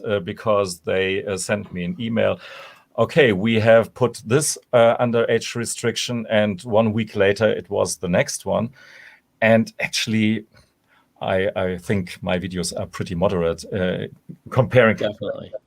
Yeah, compared to some video I watched next after seeing, okay, mine is age restricted, and then I watched the guys who promote their own stuff with the guts hanging out and all the stuff. Yeah. You know what I'm talking about. And so, anyhow, I will talk nevertheless about this beautiful book here by Gilbert Hernandez, produced by Fantagraphics. It's a flip book, so 2 stories by Gilbert Hernandez that were published before in Love and Rockets Volume 2. For those of you who are in the know, these were the smaller trade paperbacks. And it's absolutely, if you have this in the Love and Rockets Volume 2, it's absolutely not necessary to get this book here because it's the same story. 2 or 3 pages are maybe added, but they're pretty interesting stories. Both of them are these belong to the part of Gilbert's work in which he explores the B movies in which the female character called Fritz acts, and this is actually Fritz the cat, his take on Robert Crumb's cat, just with a voluptuous woman. And it's really not the comic of the best taste in my collection because it really goes beyond each border that you can think of.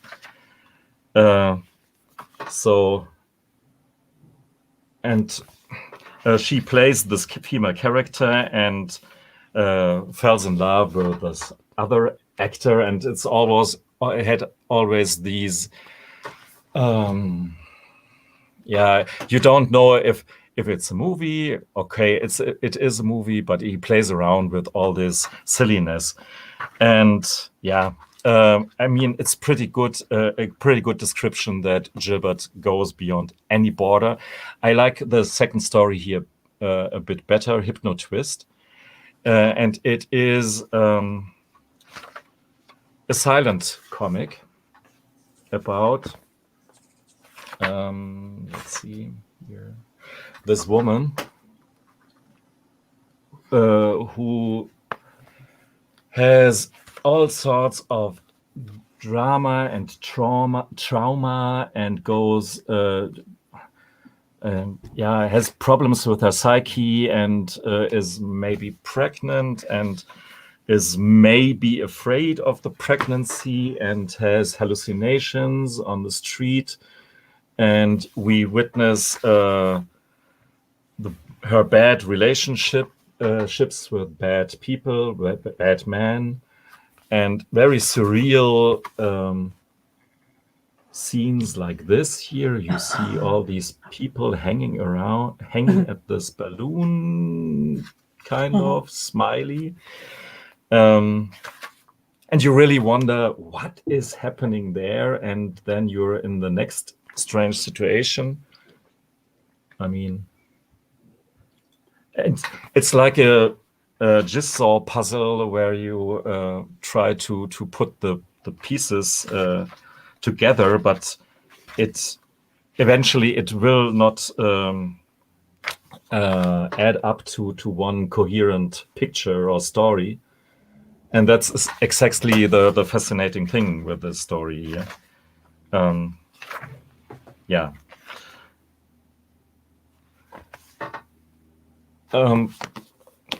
Nice two little Gilbert freakouts in one nice hardcover. Exactly the same, the stuff that I really like. It's very cool. That's really nice style in there too. A real Klaus vibe in there with some of the panel like layouts and stuff. Really, really nice. Yeah. Mm-hmm. I had 2 emails the same, and considering the filth that's in my back catalog, I'm surprised there was only 2. So they've age restricted them, but there's still a lot out there that for some reason. So I'm waiting for the stream of emails to come through that they've, age restricted my entire back catalog of 9 years. So I really wonder how they are doing this, because I rewatched the Akira one because I really didn't understand it. Why this video? I mean, Druna, okay, here. If you're listening, YouTube police, look my Druna video, even though I really tried with that one to keep it moderate, but you can't do a Druna video without boobies. It's not possible almost. But the Akira video, there is actually at minute 17 or something, there's some drawn nudity, but I really comment on that, and I really said that this is some stuff that I really don't like with mangas, because it plays around with sex with minors, to just say it, and this is always some stuff that I really don't like, and especially with all the manga books that you see in a shop, you see all these obviously underaged girls, and so on and so on. And this was something I addressed in the video, and it can be on the only 10 seconds or 20 seconds that they really had to watch all my stuff. Fantastic. I know. I assume it's an algorithm and not a human. Yeah. And I was going to say the same very thing. I doubt poorly they're written watching the whole video. algorithm right now. Yeah. Yeah, Clown. Obviously, yeah. Yeah, strange. Very let's very see how strange. this. Yeah, I hear that. Yeah. Okay. I hated that Hypno Twist book, by the way. Okay. I think I talked about it on here maybe before you joined, but you didn't. I Like can't it, even remember it anymore. I kind of blanked it out of my mind. I thought there was something with sex with alien children in it, but on the non-hypnotist side, or am I confusing it with a different Gilbert? This thing here is a bit in this Yeah. sex with animal children. Right. Alien animal But children. it's a movie in which all now. See, I just don't. I was not tuned in properly in it. And then the hypnotwist one, I just didn't get the hypnotwist side of it. Yeah. There's My nothing to Love get. and Rockets knowledge is spotty. Yeah. Yeah. My favorite of the two brothers is still Jaime, and always will be. But I really like Gilbert's weird stuff. So for being weird. And I wasn't sure because I just don't know enough. I wasn't sure, is this a Fritz? Are these Fritz movies or not? Because I knew vaguely that the Fritz character has movies. Yeah. Here in the inner cover, there's some kind of overview of her movies about all the stuff. I should have paid closer attention. Yeah. Maybe you were too annoyed with the inside. And a lot of these stories have been already published in small hardcovers. And most of them are more coherent and more story-like stories that you can follow. They still have this goofy, pulpy, don't believe what I'm telling you right here vibe. But somehow he's just fooling with us, and that can make you angry or you can enjoy it. Well, I might try Hypnotwist again, because I haven't sold the book yet. Yeah, or just wait a bit until it's out of print and make big bucks. By the way, I mentioned it, I guess 2 weeks ago, and these Berserk mangas really, they competed with each other, and I got the triple cover price for all of them, and whoa, nice. 260 euros for 3. So you had a bidding covers, war but going. Yeah, bidding war, exactly. Nice. Yeah. Well, because he's I sat there with a big grin and said so. Squashed, yeah. Very nice. Yeah. Now you can tell your wife how profitable comics are. Yeah, you can just say like, that's why I'm reading them, because I can make money.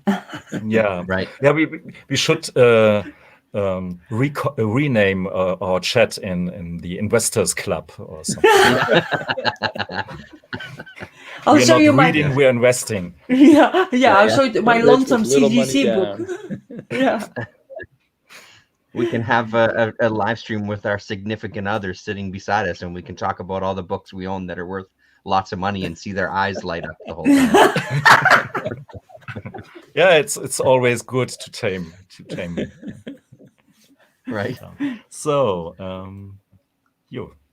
Just AFPC was talking about, and this is part of the thing that, I wouldn't say that it's just YouTube though. I mean, that's just classic with anything, North American, I guess. It's just this whole, I don't know, man, a problem with a nipple, and I just don't understand it.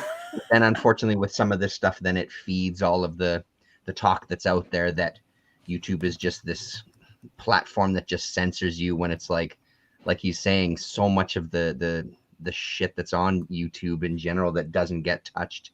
It's madness to me.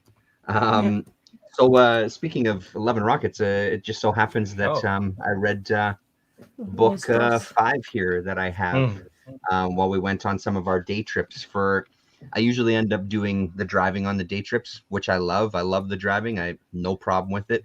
This time I was a passenger for a couple of the trips, and honestly, it was phenomenal. I really enjoyed it. Put the seat back a little bit, brought some books to read. This was a great volume, and I think one of the standout stories to me was An American in Palomar. I thought was really great, that I'll just kind of briefly talk about. I don't think that I'm going to say anything or contribute too much else to the Love and Rockets love that's already out there with people that they don't know already. But I really like the tone of this quote unquote journalist who's got a real he thinks very highly of himself, is going around and taking photos in Palomar, which is one of the locations of some of the characters. And he just wants to take photos of them in their kind of, almost like a, hey, look at the way these people live, and this kind of grittiness to it. But as he's going around and exploring the town and meeting some of the people, and saying, that I want to take photos of you in these certain settings, it just kind of comes up of what kind of a dirtbag he is, and what his intention is of interacting with this with Palomar, to kind of, in his mind, elevate him as, this amazing artist that he's that he is, and how everybody's going to rave about him afterwards, and having to spend his time with these people. I just thought it was a really, really well done story, because it really, not that any of the previous books don't do this. The ability that they have to humanize these characters in a way that makes them just jump off the page is here in spades, because you're just getting this look into their lives and these dreams that they have, and things that how they see themselves. And I just thought it was a really, really well done story. But again, that's just one out of the many stories that are in this, because everything is phenomenal in this one. Boys Will Be Boys, that was another really great story, talking about the women and who he sees himself maybe dating or making time with, I guess. The fantastic thing with that story is that it's actually a summary to keep you in the loop what happened before. Right. But they do this so nonchalant, as the French say, that you almost don't recognize it. And it's so much stuff that is spoon-fed to you that could be annoying as hell. But it's really fantastic. Yeah, I love it. That's a really good point, because every single woman that that walks by, they tell a little bit about their backstory. 100%. Yeah. And honestly, until you said it, I never really thought about it like that. Yeah. Yeah. Sorry, go on. Okay, I thought there was even a bit of a mixing up in that story. You're now in Jaime territory, but before. Yeah. Okay. Sorry, go on. No, that's fine. I don't know. And that's the thing that I'm not familiar with these. So this is young Locas here. I'm not sure with these ones. I don't know if they put out these volumes and did the stories in the chronological order that they came out in the magazines. I just don't know enough about it. But it looks like that it may kind of skip, it may jump around, but I might be wrong about that too. They always jumped in the timeline back and forth, but okay. The order is a bit mixed up in comparison to the magazines. Okay. Sometimes you can see why, and sometimes I don't know. But overall, you can be pretty sure if you have one of these traits that you have the content of issues that were back to back to each other. It's not that they pick something from, let's say, issue 10 and mix it up with issue 31 or so. It's always 11, 12, 13, and so on. Because that's actually what I thought that they did do, because for this one, for example, one of the through lines is this wrestling story that appears a couple of times throughout this. And I thought that, like you said, that's exactly maybe what they did, was take from just random issues to give you kind of that complete picture of a particular character. But so that's good to know. I'm glad to hear that. Yeah, I mean, beyond that, I could sit here and show you every single page. It's really, really good. And again, I think on a road trip, because last year when we went camping is when I read a couple of the other volumes that I have. And I don't know, it just really seems to fit that traveling and sitting outside at a picnic table by the beach or on your campsite or something. This seemed to really, really go well together in that kind of setting. So yeah, I wish I could find, I don't have volume 1. I don't remember how many volumes this went, but I have 2, 3, 4, and 5, and every single one You know, I mean, I wouldn't hesitate grabbing any single one if you see them, or in whatever version you see them, even the magazines and stuff. So Yeah. yeah, there you go. As Omar Comics mentioned, there will be a book full of wrestling drawing by Jaime. Oh, nice. I think it will be published in a month or so. Maybe it is already out. I don't know. I've pre-ordered it because I want to see this. There is on the Fantagraphics website, I think, an interview he did about this book with that. Oh yeah, no, I forgot her name. Anyhow.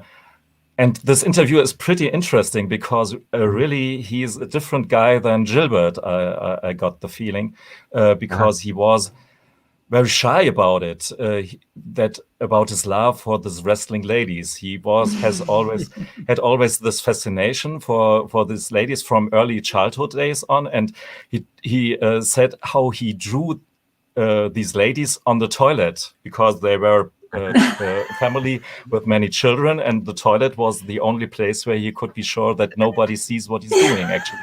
Right. And some privacy. Now he comes out of the closet, so to say, so to speak, with all these drawings, and so yeah, and yeah. I'm really the next one that I have to read, which I haven't got to yet, is This How You See Me? So that one's unread yet. I've had it for quite a while, but that's next on the list for me to dip into, probably this week. Do you have the Love Bunglers? I'm sorry, say that again. Do you have the Love Bunglers? No, I've just this is all that I have of their stuff. Those 4 volumes, and then this. I don't have anything else. It doesn't pop up around here that often. No. Yeah, it doesn't pop up around here that often, so I don't see too much of their stuff. Yeah, but they sort of belong together. I see. Okay. Yeah, and this one here. I mean, you can totally read them on their own, but yeah. It's well, that's good to know. Maybe I'll do a bit of digging. Yeah. And my favorite book. One of really? them. Yeah. What's that one called? Yeah, it's the Love Bunglers. Oh, that's the Love Bunglers. Okay. Yeah, the Love Bunglers. It's hard to figure out which books to read first with them. Yeah, very difficult. Right. Yeah. And I've dived in here and there, and sometimes it's worked well, and sometimes it has not worked well. They started. I mean, you can start everywhere, basically, and maybe not even with the Love Bunglers, because the beauty of this book here is that all the backstory of these characters comes to fruition. So they always went separate ways. The two main characters here, and now they are together, and it's a bit some soap story, soap opera stuff, actually. Yeah, but it's just fantastic and well done. Over here in Germany, they started back in the day with the trade, The Death of Speedy, and which is a really jump in the middle of the story of all the punk and era of Love and Rockets and so on. And for me, it worked. And maybe this is a good start if you're really new to the cosmos. And it has the best cover of them all. And I think that was one of my hesitations too, Damien. The same thing of like, didn't really know where. And I just found just grabbing a volume, when I did find these volumes, just diving in and just trying my best to just forget about what's happened and just try to get into it. It feels like their characters, because I've been such a fan of all of the Fantagraphics and that sort of thing growing up, that it felt like I've always sort of known the characters anyway, because they've always been talked about and always been kind of on their periphery for me, that once I kind of let that go and just started reading it, I did get into it. I did find there was a couple of times for sure where I felt a bit lost, that I felt like, oh, there's a huge part of a backstory here that I'm completely missing. But for the most part, I haven't found that it's affected me in any sort of negative way. I've still been able to get into it and get into those stories.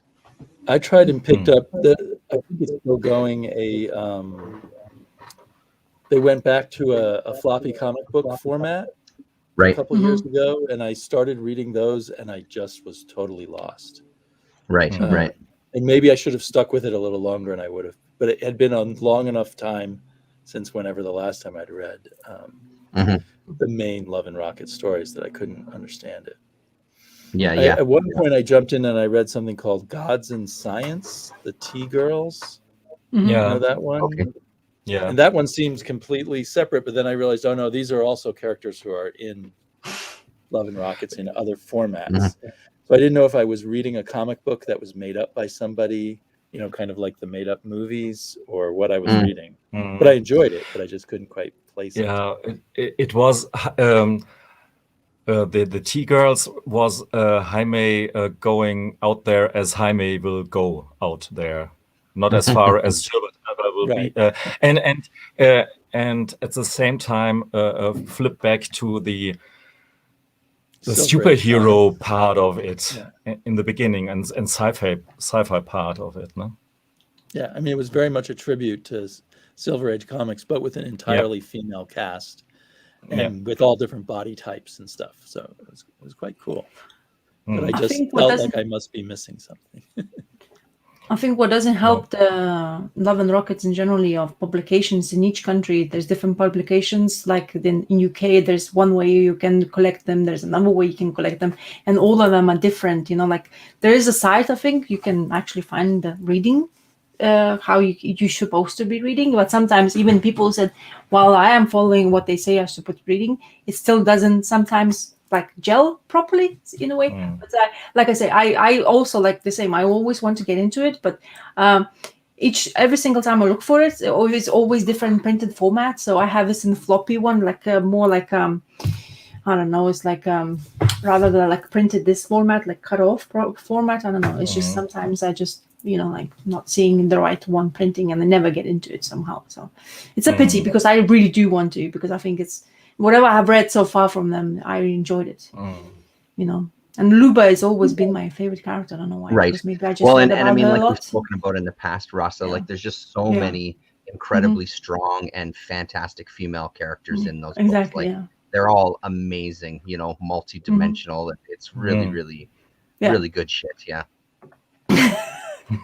Good shit. Sorry, that one's gonna get us flagged now. That's it. We're done. Oh yeah, no, we are. Yeah. There we go. Third, You have to be 60 or older to watch this video. Yeah, that's right. Yeah. At least, yeah. I would do a little exception with the female characters in the last magazines by Gilbert. They're really just vessels for his craziness, I feel. But his older Palomar ladies and girls and all that's really, fantastic. Yeah. Okay, so much for Well, Love and Rockets. I think it's my now- turn. Yeah. Totally different. I finished reading the ENIAC series from Bad Idea. I had bought issue 1 just out of curiosity when I was in a shop that carries Bad Idea. You guys may or may not remember that Bad Idea is only carried in a few shops, and they have to follow all these rules and stuff. Okay. I remember now. I think Terrence has talked about some of their comics, although I'm trying to remember if it was Terrence. Whoops. So Probably I'd once Chaos picked up Comics. one issue, and I was sort of curious how it had continued. But on my birthday, when I wandered into this comic shop I don't normally go to, they had 2, 3, and 4. So it completed the series. So I picked them up. And it's by Matt Kint, and it's about a imaginary history which the very early World War II computer ENIAC gains sentience, goes rogue, and sets up a whole underground network of its own all around the world. And the Russians and the Americans are trying to stop it. And so the Cold War, as we understood it, is all kind of a lie, but because it's really that both Russia and America were racing to stop ENIAC from doing things. And ENIAC is manipulating everything. And in this story, we mostly follow these 2 women who are kind of soldiers of fortune, who've been hired to take out ENIAC. And it's kind of a compelling read as you go through. And then when you get to the end, it's just like, oh, that's kind of like a short science fiction story. It could have all been in like a 7-page weird science fantasy story from EC or something back in the day, but it's all spread out into a very long story. So that it's fun to read, but it's very minor. So people who, like me, were feeling bad they weren't getting bad idea books, I don't think you missed too much. It has this very sort of, I don't know. I didn't love the art. And I'm going to spoil the very end. At the very end, after the mystery is solved, our two characters go off to be on to more adventures. You know, oh, we're so cool. We're women who shoot guns, kind of thing. And that seemed a little beneath Matt Kint to me. But so he was trying to combine the Matt Kint conspiracy theory with like an action movie kind of thing that you might be able to sell to Hollywood, I felt. What is more interesting in these books is a series of stories at the back about some weird world with superheroes that is written by Matt Kint and drawn by David Lapham. And it's really fantastic. And I wish there was even more of it. And that Bad Idea has promised these books are not coming out digitally or in trade. But it'd be great to have a trade of all these stories. Like in one of them, this guy's got some Superman-like superhero dead, and he's going around to different criminals and selling different parts of Superman's body to the criminals. And then another one was the trip someone takes when they grind up the tooth of a superhero and snort it. So there's the Superman-like hero in the back of the guy's car, and he's just going around selling body parts. Oh, so lovely. I really like more of that. And David Lapham's art seems so much better to me than this elaborate painted stuff in the main story. So I don't know what'll happen with Bad Idea next. They seem to have decent ideas for their main stories, but maybe, like, I think I've heard Jared Osborne say the backup stories are always the craziest and the best. So it'd be great if they sort of follow up on what they were doing in the back here. Yeah, other than that, I think it was because it was Matt Kint that made it extra painful to me that it was something I couldn't get a hold of, because I always like to try the new Matt Kint stuff. But it's very minor Matt Kint. Bad Idea is chasing the Netflix dollar. Well, most comic book publishers are chasing the Netflix dollar, right? Aftershock is, what's it called? AWA is totally just chasing the Hollywood dollar. So I don't blame them for that specifically, but they're also they're super manipulating the comic book speculator market and manipulating the owners of comic book stores. So, had you seen any Bad Idea, Terrence? I've seen them around. I haven't looked into it. I've seen that ENIAC bought them. Okay. Because I love the title treatment on it, even though I think it drives a couple people nuts. I always that appealed to me. But once I found out more about their company and the stuff that they were doing, it just seems a little too gimmicky to me that I never really. And I think when I flipped through the book, I just wasn't crazy about the art. It didn't grab me. You know what I mean? So I never really looked too deep into any of the other titles, though there might be some phenomenal stuff out there, but I just haven't seen. And now they claim they're going out of business at the end of the year, but I think it just means they'll change their name. Right. Good trick, anyway. Did you watch the videos by Jared Osborne? Who he says that he has his fingers in the designing of the covers with the varnish. I don't think I saw his credits in here. Yeah. But it's hard to find the credits, to tell you the truth. So I don't know where his credit might be. Yeah, I watch his stuff weekly when he does his pull list. I like those just to see what he's picking up, and he talks about like the small varnish or whatever. And it's kind of because his videos that I keep getting reminded about them and have this mixed feeling of hatred and lust to read the comics that I can't get. Let's see. Production, Jared Osborne. There he is right there. Ooh. Mm. We And know I him. guess We know like him. there's gloss on. I've heard him talk about the gloss. There's gloss on the cover. Yeah. So they spent a lot of money on making these nice packages. Although I did buy another bad idea, and it turned out to be $6. These ones Oops. are only the standard $4. Mm-hmm. And since I'm not buying them at my own comic shop, I'm not getting a discount on them either. Hmm. So, but they do get their hooks in me with this comic book that you can't have. It's like, how dare you? I can get it. They're attacking my addictive behaviors. Yeah. And look what I saw in previews. Oh, 2 moons is coming. Oh, wait. Come on. New Where's 2 that moons, picture? more 2 moons. Woohoo! Yeah. 2 moons, Nice. 6. Can't wait. Yes. But Bill There's a Crabtree's blind- not on it, so it might totally go downhill. Oh There's man, look a- at that. That looks Yeah. great. Yeah. Yeah. The horse is like covered, seems to Sorry, be Bill, I blind. won't man. survive without you. I'm Yeah. excited. Yes. So me, never.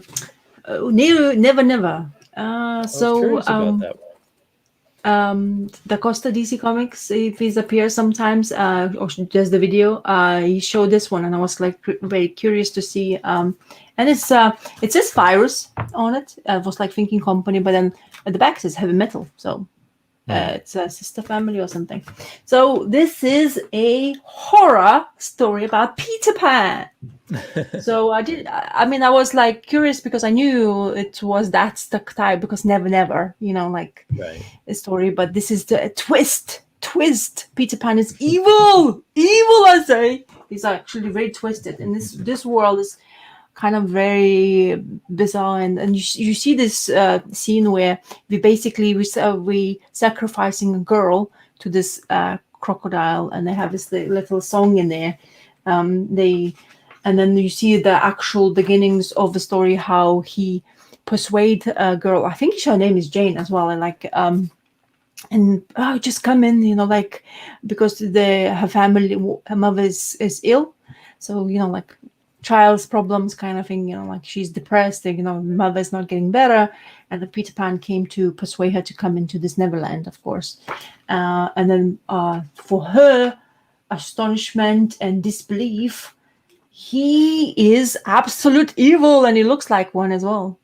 I mean, he is a bit twisted in here, and it's kind of a bit bizarre, but I really enjoyed the way it's done so far, and what was written. It's nothing really kind of like groundbreaking. It's once again is a Peter Pan story, but that twist of them being like those boys who, and like, I was always imagining that, like the movies, the cartoons, whatever you're watching, and such a beautiful sceneries, and those boys, they don't look right because they don't die, and because they don't die, they all like kind of like like almost Deadpool-y kind of type of like like because they get injured, because this guy gets like shot in his head, but he picks up his parts and puts them together. And like that's what happens to his head here.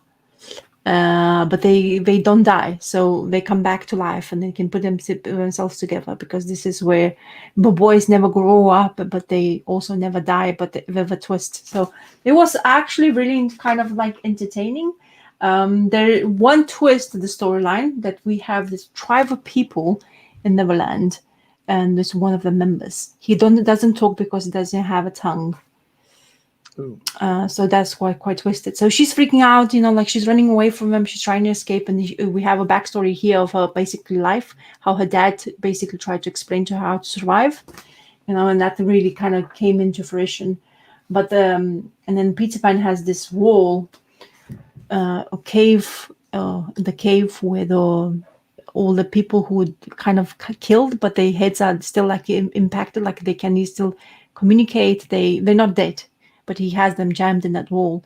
And yeah, it's really kind of like crazy twisted. I mean, definitely wouldn't recommend to read that to the kids, the bedtime story. Definitely not the Peter Pan you kind of want to introduce that to your kids. But yeah, so it has this tribe, which is the most twist I actually thoroughly enjoyed. It doesn't really explain to us here, but the way everything happens, how like people gets mutilated and stuff. So far, it's not bad. There's another heavy metal book I wanted to pick it up, but I didn't. And it was more like that $2.99 cover price. I actually don't remember the title. But yeah, it was something like. I remember we spoke that with I messaged Dr.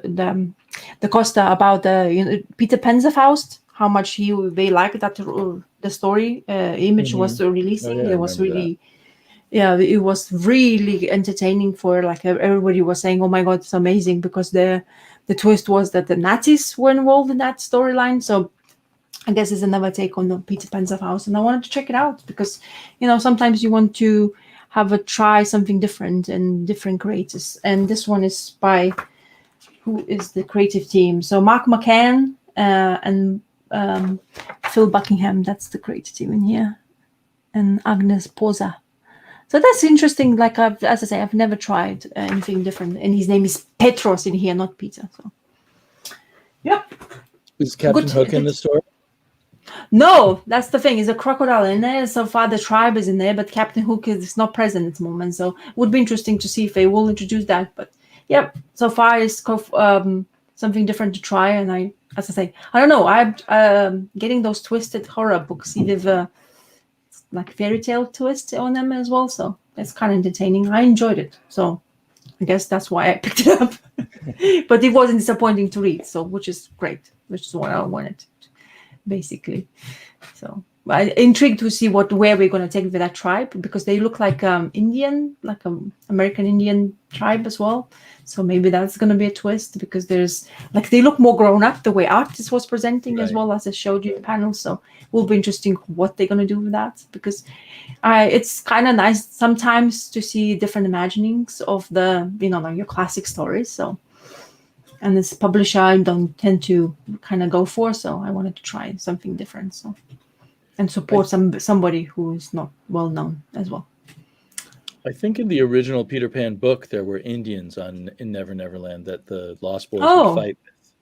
Oh, okay. Just in the old-fashioned, Indians are things you fight with because you're a cowboy, kind of. Oh, yeah, of course. That's the main part. Yeah. Exactly. So yeah, but that's what the twist. I didn't expect this twist anyway. So and it was interesting how she was like the family dynamic where they showed about her past life, how she was taught by the dad how to swim, how to behave like survive. You don't be afraid of like bad situations, kind of thing. Like like that kind of like mentality of the dad who is an army guy. So it's kind of understandable. So. You teach your children, you're basically under strict regime kind of thing, but sometimes you have a tougher skin to situations. So that was interesting, the part anyway. So, yeah. Hello for the love of comics. Hello. So, yeah, it's my turn, huh? Mm-hmm. Oh, yep.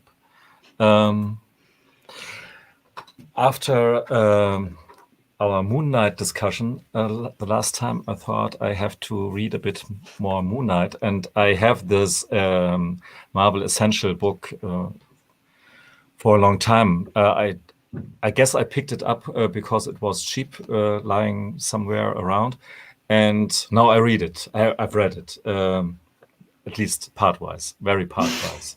You don't want to read it all at once. No, especially since this, I laid it on the table beside my bed, so that this was the last thing that I could read, and I don't know. I read it and thought, okay, this is pretty. Yeah, maybe this is Gotham. No, it's New York. Yeah. And then there's this guy. This is Batman. No, this is Moon Knight. What makes him so special? And I'm already snoring away. Yeah, and so the next evening, the same procedure. I started. Hey, what have you reading? Okay, that was this guy. Was it bad? So and. yeah, the art is not bad here, but I thought I have to look a bit more thoroughly into this book here. And fortunately, this is, by the way, the Essential Moon Knight Volume 3 for whatever reasons. But they did a relaunch in 1985. Yeah, 1985.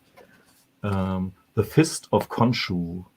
That's when the good And stuff. as far as I've now know, this is what makes this character tick, that he's this avatar of this moon god of the Egyptians, and what made me interested into this particular story was that it is drawn by Chris Warner, and I really liked his takes on the Terminator and the Predator. Even though with these comics, the colors were pretty important. I weren't colored by him, but the combination of his art and the colors made a pretty good action comic. And when you look at some of the details, like here, we have our how is his name? Scott? Nee. Spectre? Mark Yeah, Spector? genau. Yeah. Exactly. And he retired in this story here, and okay. has some fun with his girlfriend Marlene in the swimming pool, and we have this transition here to Egypt or somewhere in North Africa. Yeah. And this is pretty clever, and I really love and like the art in lots of these pages, and we have all this mystic hula loop with his enemy who is more or less, or he plays or is the avatar of Anubis. Actually, he is an old helper of this pharaoh, and he was resurrected, and so on and so on. It's a lot of fun comic nonsense and nicely drawn, and so now I feel I have a bit of a handle and comprehension of the character, and even though. Yeah, he has a front. This is a Paris art gallery in Paris. This new Spectre, Mr. Spectre, and because we have a relaunch, and even though I think the story was told again and again, like Batman's origin story was told again and again. Oh, this looks a bit messy, but if you look, that's closer, nice art. I like it. Yeah. Chris Warner is really Chris Warner. I haven't heard of that artist. Huh. There are these beautiful Dark Horse tomes with I can just repeat Terminator and the Predator. And Predators. And these are really fun books. But art-wise, this is really fun stuff. I have to be honest, and I haven't read not each sentence in the story, because after a while you get where they're going. Was it still written by Doug Moench at that point? Let's see. I believe no, by one Alan Selenetz. This run. Okay, him. I remember him. He wrote a lot of Conan. He was in a way it's Conan in Egypt. Yeah. He never really stood out a whole lot as a writer. Sadly. Yeah. I hope he's not watching. I mean, somehow I thought you have an avatar of this moon god, and against this avatar of Anubis, the god of death. And what do? A fist fight. That's all they can up. Yeah, okay, but I mean, no, I agree with you. I think you're right. Fantastically drawn and so on, but I mean, yeah, why all this mystic backlog and background when you don't expand on it more? So yeah, I don't know if I how hard I will try the next evenings to get through this book here. To be But really mean yeah, about the it, I artist. think there's a reason that Moon Knight has always been a second banana hero at Marvel. Yeah, He's just, there's some interesting elements, but he doesn't usually rise up above them. Yeah, Or did that's you why. like that Werewolf by Night? Yeah, I thoroughly enjoyed it. So I got this reprint. It just came out recently, Oh, and that's his famous first appearance. Yeah. Okay. So if you do have the real one, not the free 99 version, that's quite a good money maker, and showing to your other half saying, "Look, I have money. Comic space for it." Anyway, but yeah, talking about that, it's really good. It's Doug Menck as well, and Don Perlin with Howie Perlin is an artist in here, and I enjoyed it. It's the way it was written as well. So at first you see this fight scene straight away, and then you like, I was kind of confused. I thought I'm missing the issue straight away because that's why you like the previous issue. But thankfully they explained but the previous story how it came to be. And artist actually recaroling is not too bad, I think, for the older representation of all the things. So yeah, so but yeah, really good. So he's like torn because he's almost, I think he killed his friend, or almost killed his friend in the storyline as well. And then yeah, he's in the fight because in here it was kind of weird because Mark Spector was like, like he's a mercenary. So there's this group of like suit guys in this story hired him to basically get the werewolf because they knew the werewolf. But I've never read Werewolf by Night, and the one thing regrets I don't. I've seen Sleepyreader showing his omnibuses all the time. I was like, oh shit, I've never picked it up because I'm curious about it, because I have, for surprise reason, somehow I managed to acquire Werewolf by Night number 10, the first appearance of Blade, because I'm a fan of Blade, of movies especially, and Wesley Snipes. So I'm happy about that one. You mean And Tomb of Dracula number 10? Oh, is it? No, is it not from him? Blade first appeared in Tomb of Dracula. Oh, well, anyway, that confusion now. Sorry. I'm being the nerd correcting you with the facts. That's fine. That's what you're supposed to be providing proper information. So anyway, it's in the same era basically. I was looking for Moon Knight as well in that time. Issue if you have it. Yeah. So I was looking. I remember that time when before the fame went, but I've never, because I was like cheap, and then the issue went exploded of one mention. It's like, oh damn it happened again. But anyway, it's something, if you want to find out how he became to be a Moon Knight, this is the one to get hold of now. Marvel released it recently, so you can get a reprint, which is a good way. And Moon Knight, the era of the 80s, I tried to read that and I couldn't go through. It's just unreadable. It wasn't going through anything. It wasn't the very dull storylines, and people were saying continue reading it because they mentioned in here in the comments, I think Bill Sienkiewicz is part of that creative team, and apparently Bill Sienkiewicz evolves from being a standard artist to suddenly being amazing towards and they say that's highly recommended to read that one, because it's, of course, Bill Sienkiewicz is in that art, so it should be quite trippy as well. And I start reading the Jeff Lemire Moon Knight, because of course there's lots of writers who have done iterations of Moon Knight before in Marvel, and that was interesting because he was going into psyche of the Mark Spector because of his life, and about Khonshu the god, and how he's like kind of really fucked up in his head anyway because of all that stuff, death and coming back again to life and blah blah blah. So yeah. Was it was it Moon Knight that Sienkiewicz was doing in the Hulk magazine, Damien? Is it one of the backups? Or was that another character that he was doing then? Do you remember? Do you know offhand? Someone was doing Moon Knight as a backup in the Hulk comics. Right. What was it? Yeah, I can't remember. It's in the color comics that Sienkiewicz at first looked like a Neil Adams clone and then slowly evolved. And then I think when he became really good, then he left Moon Knight and went and did New Mutants and other things, like the Elektra story and stuff. Right.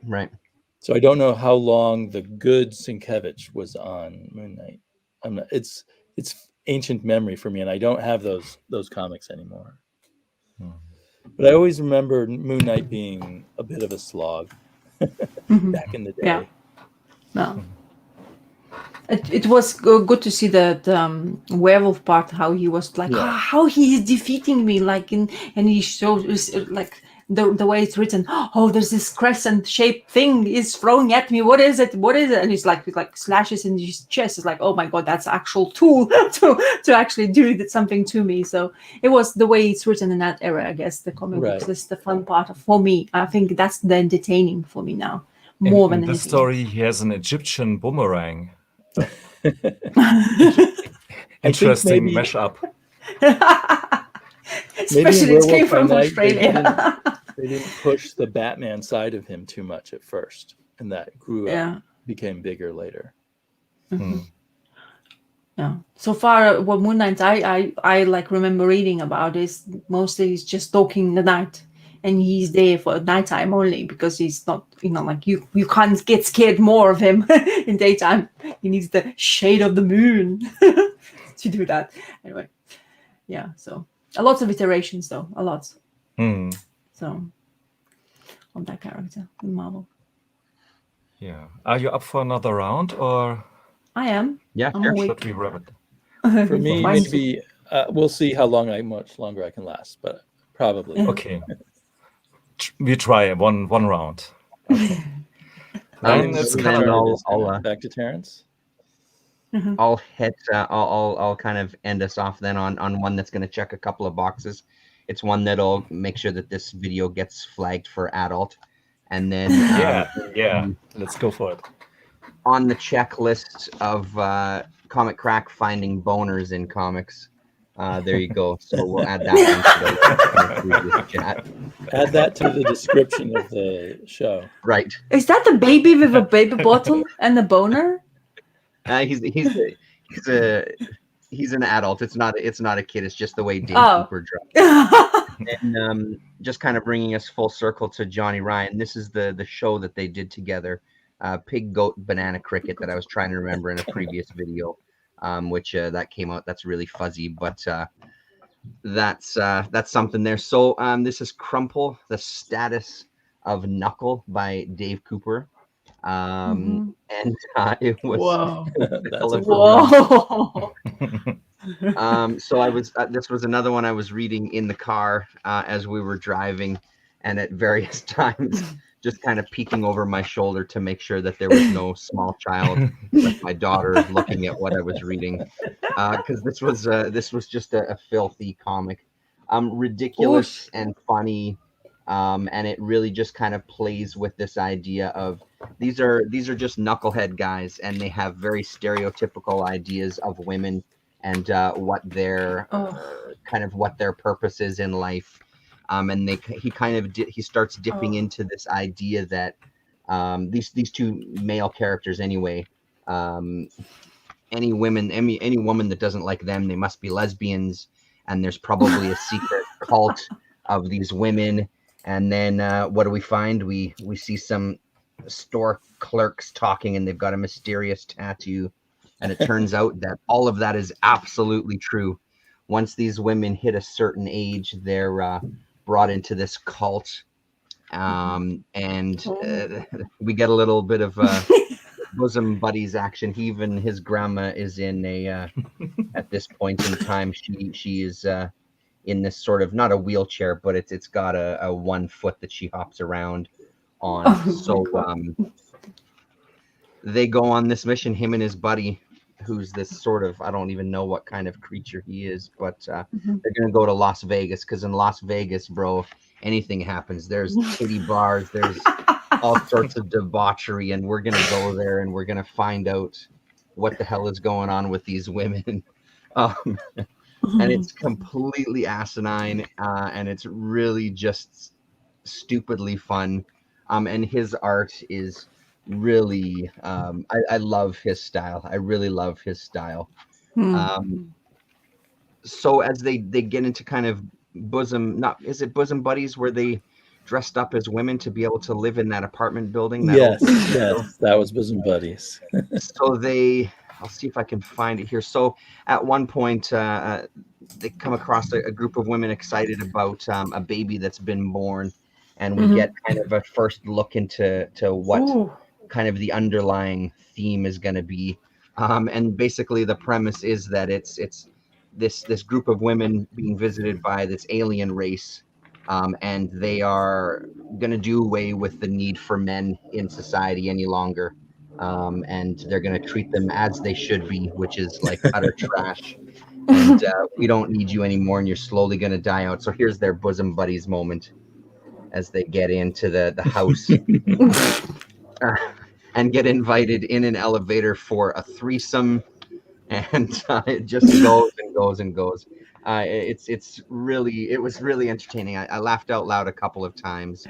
It's every single bit of offensiveness that you could possibly find and crammed into a book, but done in more than done in sort of a way as I didn't find it.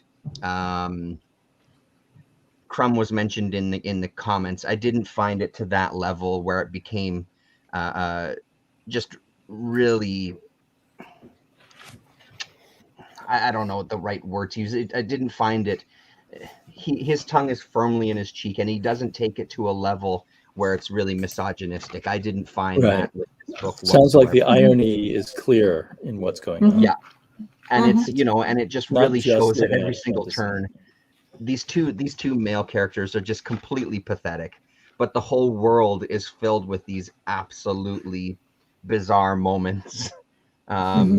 So he comes back home and finds his grandma has moved in with his ex-girlfriend, and they have this child now, and this is this alien, and basically like, just don't even worry about it. You're all gonna die. All you men are gonna die, but we're gonna leave you alone.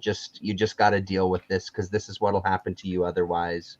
So just don't worry about it, and just you've got to adapt, because this is the new world. And that's how it sort of leaves us off in the story, as he goes back into the house to now live with his grandma and his ex-girlfriend, and this alien kind of teenager. It was a lot of fun. Really, really fun. It sounds very clever. Absurdity. Yeah. Very cool. And boners. Keep saying that. Yeah. Boner. Whenever you're on Earl's channel, stay boner. Anyway, there you go. There's my final thoughts for this week. Oh man, I don't want to follow that book. I'm just gonna quickly show a few more books I managed to read on my vacation. I enjoyed Made in Korea. Really satisfying, simple kind of art. And it's taking some, it was about the people with the robot baby, or robot child, artificial intelligence child. And now she has fallen in with some kids at high school who want to become terrorists, I believe. She's cut her hair and wild things are about to come. And they've discovered that she has in their mind superpowers. She can, here she is smashing through rocks and stuff.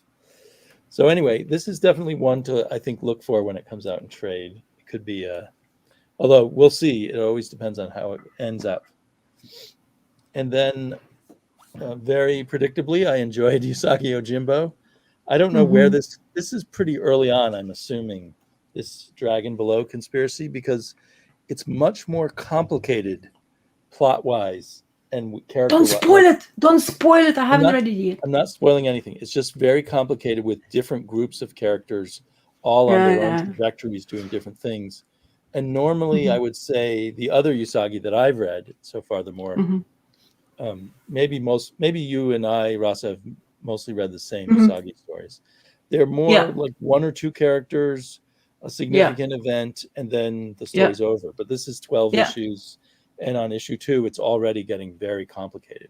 And that's not a bad thing. It's just different. The covers are weird. It's such a different art style than Stan Sakai's. This one is from Mouse Guard. Is he the creator of Mouse Guard? Okay, yeah. And the good thing about these covers is they aren't just like posters. This is a scene from inside the story. He actually read the comic before he drew this cover. So I appreciate that.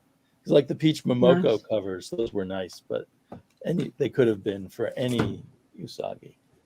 And then I'll just mention Strange Adventures by Tom King. This is number 11 of 12, and if it's headed the way it seems to be headed, it's more proof in my mind that Tom King wants to undermine superheroes.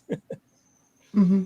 I don't want to give away too much, but basically superheroes are ineffectual and can only achieve things by fudging things. And even then they aren't achieving very much. So it's well done. And I thought that the artist I would really care about in here is Mitch Gerards. But I'm pretty sure that it's the, they have two artists. The art by Evan Shaner is becoming more, in my mind, European or something. He used to be kind of like Silver Age art, but this feels like good European album art. So there's like a Mitch Gerards drawing, and these other panels here are by Shaner. So I'm kind of excited to see what Shaner will do next. Let me find another good. Here's another beautiful Shaner, couple of pages. Wow. So he's becoming very impressive as an artist. Yeah, because he was more kind of like here's a comparison, Mitch Shaner here and Gerards. And Gerards. Yeah. So anyway, it's a cool comic, but it if you're in the mood for superheroes, it undercuts you. So anyway, that kind of wraps it up for me of the stuff I managed to read recently. I see. Wow. Isn't it Shaner was like every single time I looked at his stuff, he was doing the what is that? Shazam? I always see Shazam and him doing this big smiley face. Yeah. I think he did a short Shazam series, and I think he did like a Space Ghost type of thing for DC when they did this kind of Space Ghost universe for a while. Yeah. So I went a little bit berserk on the library. I haven't been in library for a while, and then I decided to go crazy, I guess. So there's one series which bugs me a lot because I was trying to do them in a single format collections, but of course, all the announcements, all TV shows announcements has not really helped me with that, so I don't have many issues.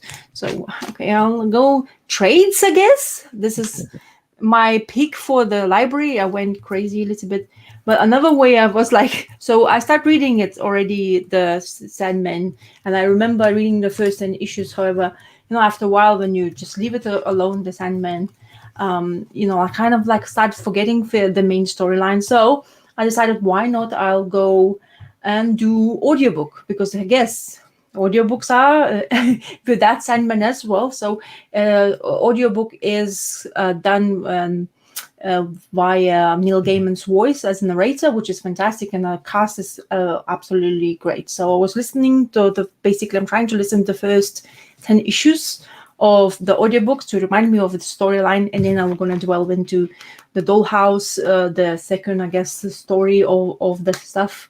And this, it's kind of different editions I got hold of. This one is recently released, Neil Gaiman Sandman, because of the 30th year of anniversary. And this one was the older one, which it says in here, fully recolored edition, which is not something I think you should do for a series like that, because it's just an example of what it's going to look like for me to reading this volume. But so far, I basically, while I'm reading, I'm listening to that audiobook of Sandman, I'm actually flipping through some issues I have, and it's fantastic to look at. It's actually, audiobook has some different ways of he's representing the storyline. So I was like, why not? I need to find out what is because it was really kind of advertised, the audiobook as well, everywhere. And then, so really good story for the first 5 issues I've just listened to, reminding me how much I enjoyed Sandman. So now I'm looking forward to it. So my goal is basically read this in trade paperback in my single format, just to mash everything together and finally finish this off and read it and have it in my brain back catalog that I actually read Sandman. So I'll probably every single time we can have a chat, I'll bring up Sandman and tell you my belief, like what I felt about it. But the first issue, it's absolutely fantastic start of it, and really as freaky as it gets. This is a digital format. I had the first issue just to. Is that recolored? Do you know? I'm not really sure, to be honest. It doesn't. It does look kind of touched up, to be honest, because I think someone had issues. I don't know if it was Neil Gaiman or the artist with the coloring of the early issues of Sandman. So I had the impression they maybe just recolored the first arc or two. Yeah. I believe. Yeah. No, they recolored more. But what you've shown before looks almost like a second recoloring, a second version. Yeah. A new version you mean after the recoloring. This one, yeah. Yeah. What you shown before. Yeah. So this one it has a feel to it. I actually can go and look. I'll show it to you maybe next time we chat about, because I'm definitely going to be telling you all of my opinion about this, because I honestly, the way it starts, the way he gets captured, the way this is how they capture him, and this is how he is. He looks like at the first time, the Sandman as well. But what really helps with the audiobook is because Neil Gaiman himself is narrating and he's adding up some stuff, so he describes your comic book as well if you need that kind of thing. But I was really entertained. I was like, my God, this is actually quite. And audiobook has first 3 volumes, and it's on. The audiobook website. Yeah, Audible, exactly. And if you have never signed up to Audible, they provide you like I think a week or for free, or a month for free. So people who hasn't even hooked up to that, if you want to go listen to some Sandman before you go sleep, it's very entertaining. So does the audiobook like go panel by panel? You could follow panel by panel? Yes. Oh, interesting. I even followed that through. I just wanted to see how they will be going through that. And Neil Gaiman's voice, it really helps, to be honest, the story, because you see, you can actually hear the passion for the story as well. And, like people who has read more. Yeah. Oh, there you go. So it's free. So in Audible right now. So there you go. So yeah, it's absolutely fantastic, because there's Martin Sheen as a Lucifer. The Sandman himself is that guy, the Scottish guy, who he's like Xavier in X-Men movies. What is his name? I'm blanking the name of the guy. So Patrick Stewart. No. The shitty X-Men movies. Those Fox shitty X-Men movies. Those the ones I'm talking about. The new guy. It's gonna bug me. He's Scottish. Names, man. When you do these videos, it's just what Louis does to me. But anyway, it's a fantastic story. I knew why I wanted to thoroughly go through every single issue and what would bother me. I also, of course, wanted to have those omnibus editions, but never put the budget towards those, because those are like £60 a pop. Nicely bounded comic books, all omnibuses and stuff like that. But so far, the Lucifer is great, and Lucifer in the storyline is like it looks like David Bowie. To be honest, it like kind of it has that presenting. And I was talking to my husband about that, and it's like, imagine David Bowie actually being a Lucifer, Morningstar. It would be absolutely fantastic, because like he's that age of the Labyrinth. The Labyrinth movie he did. Yeah. That's the age he basically is representing this Sandman, and you just like want to think that, it just makes you more excited. And honestly, the story goes in, and he gets captured, captured for many years, then he gets out, and it finally starts to look for all this stuff, whatever they take it away, and the characters involved, how people wasn't sleeping. The girl who wakes up after, when she falls asleep and she was like 12, and she wakes up when she's 40 something, which is absolutely like brain of child, but she's already grown up. It's fantastic. And audiobook, honestly, it really enhanced it a little bit even more for me, I guess, because the Neil Gaiman narrations really helps, it just feels so dreamy, to be honest. It's like really proper Sandman, So it was really good to do that. So I wanted to experience something different in Sandman that way. So, and it really helps, to be honest. If you have read it before, it's a really good reminder. Kind of like there's so much in Sandman, on double meanings and hidden stuff and references and so on. I've looked it up, but this is unfortunately in German. There was some guy who wrote a lot of his thoughts, and he was very knowledgeable and wrote stuff what he could find with Easter eggs and so on, and it helped me. I read the comic and spent the same time afterwards reading all these annotations. Because the new edition ones, they kind of look similar, to be honest. This is the 30th. It looks like it's reprinted as well, to be honest. Kind of like recolored as well in a way. That's the part where the recoloring was pretty drastic. But maybe this is again recoloring on top of recoloring. Yeah, don't know. What Sandman is really doing well about the storyline, it has that, like all this, the characters of Lucifer, all the introductions of that Sandman, how he's dealing. Then you have Nightmare's first appearance, which is fantastic in all itself on the issue.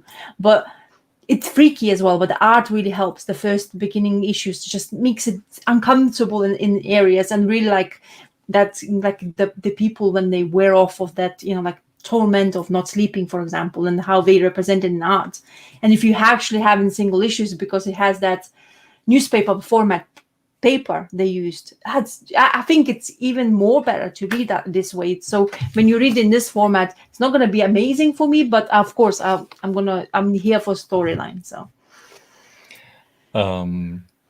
newspaper format is a good segue for me to wrap it up, because I spoke about this one here before, but I had this travel guide to the world of the mysterious cities, the obscure cities of Francois Scoyton and Benoit Peters.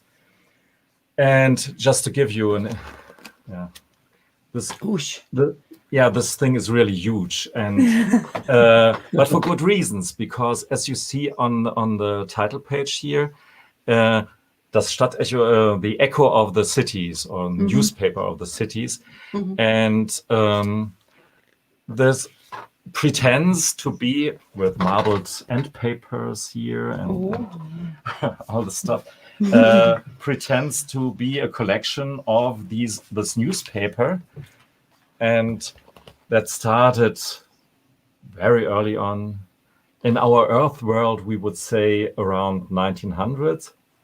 So Belle Nouveau epoch, and it has really this feeling of a very old newspaper, and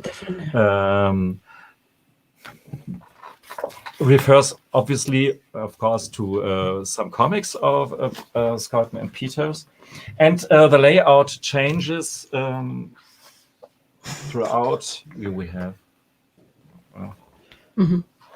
let's see here. This is a bit modernized next version, and they really, and it really you get really this feeling of a collected newspaper with this format.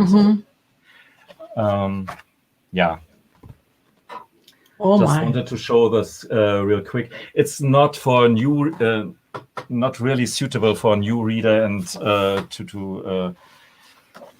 to read this here, because it's extra fun when you have read at least some of the comics by them. Here's a report of a journalist who visits one of the cities, or in particular one of these domes. You have this half sphere, and all these flats have this window into the inner sanctum, so to speak.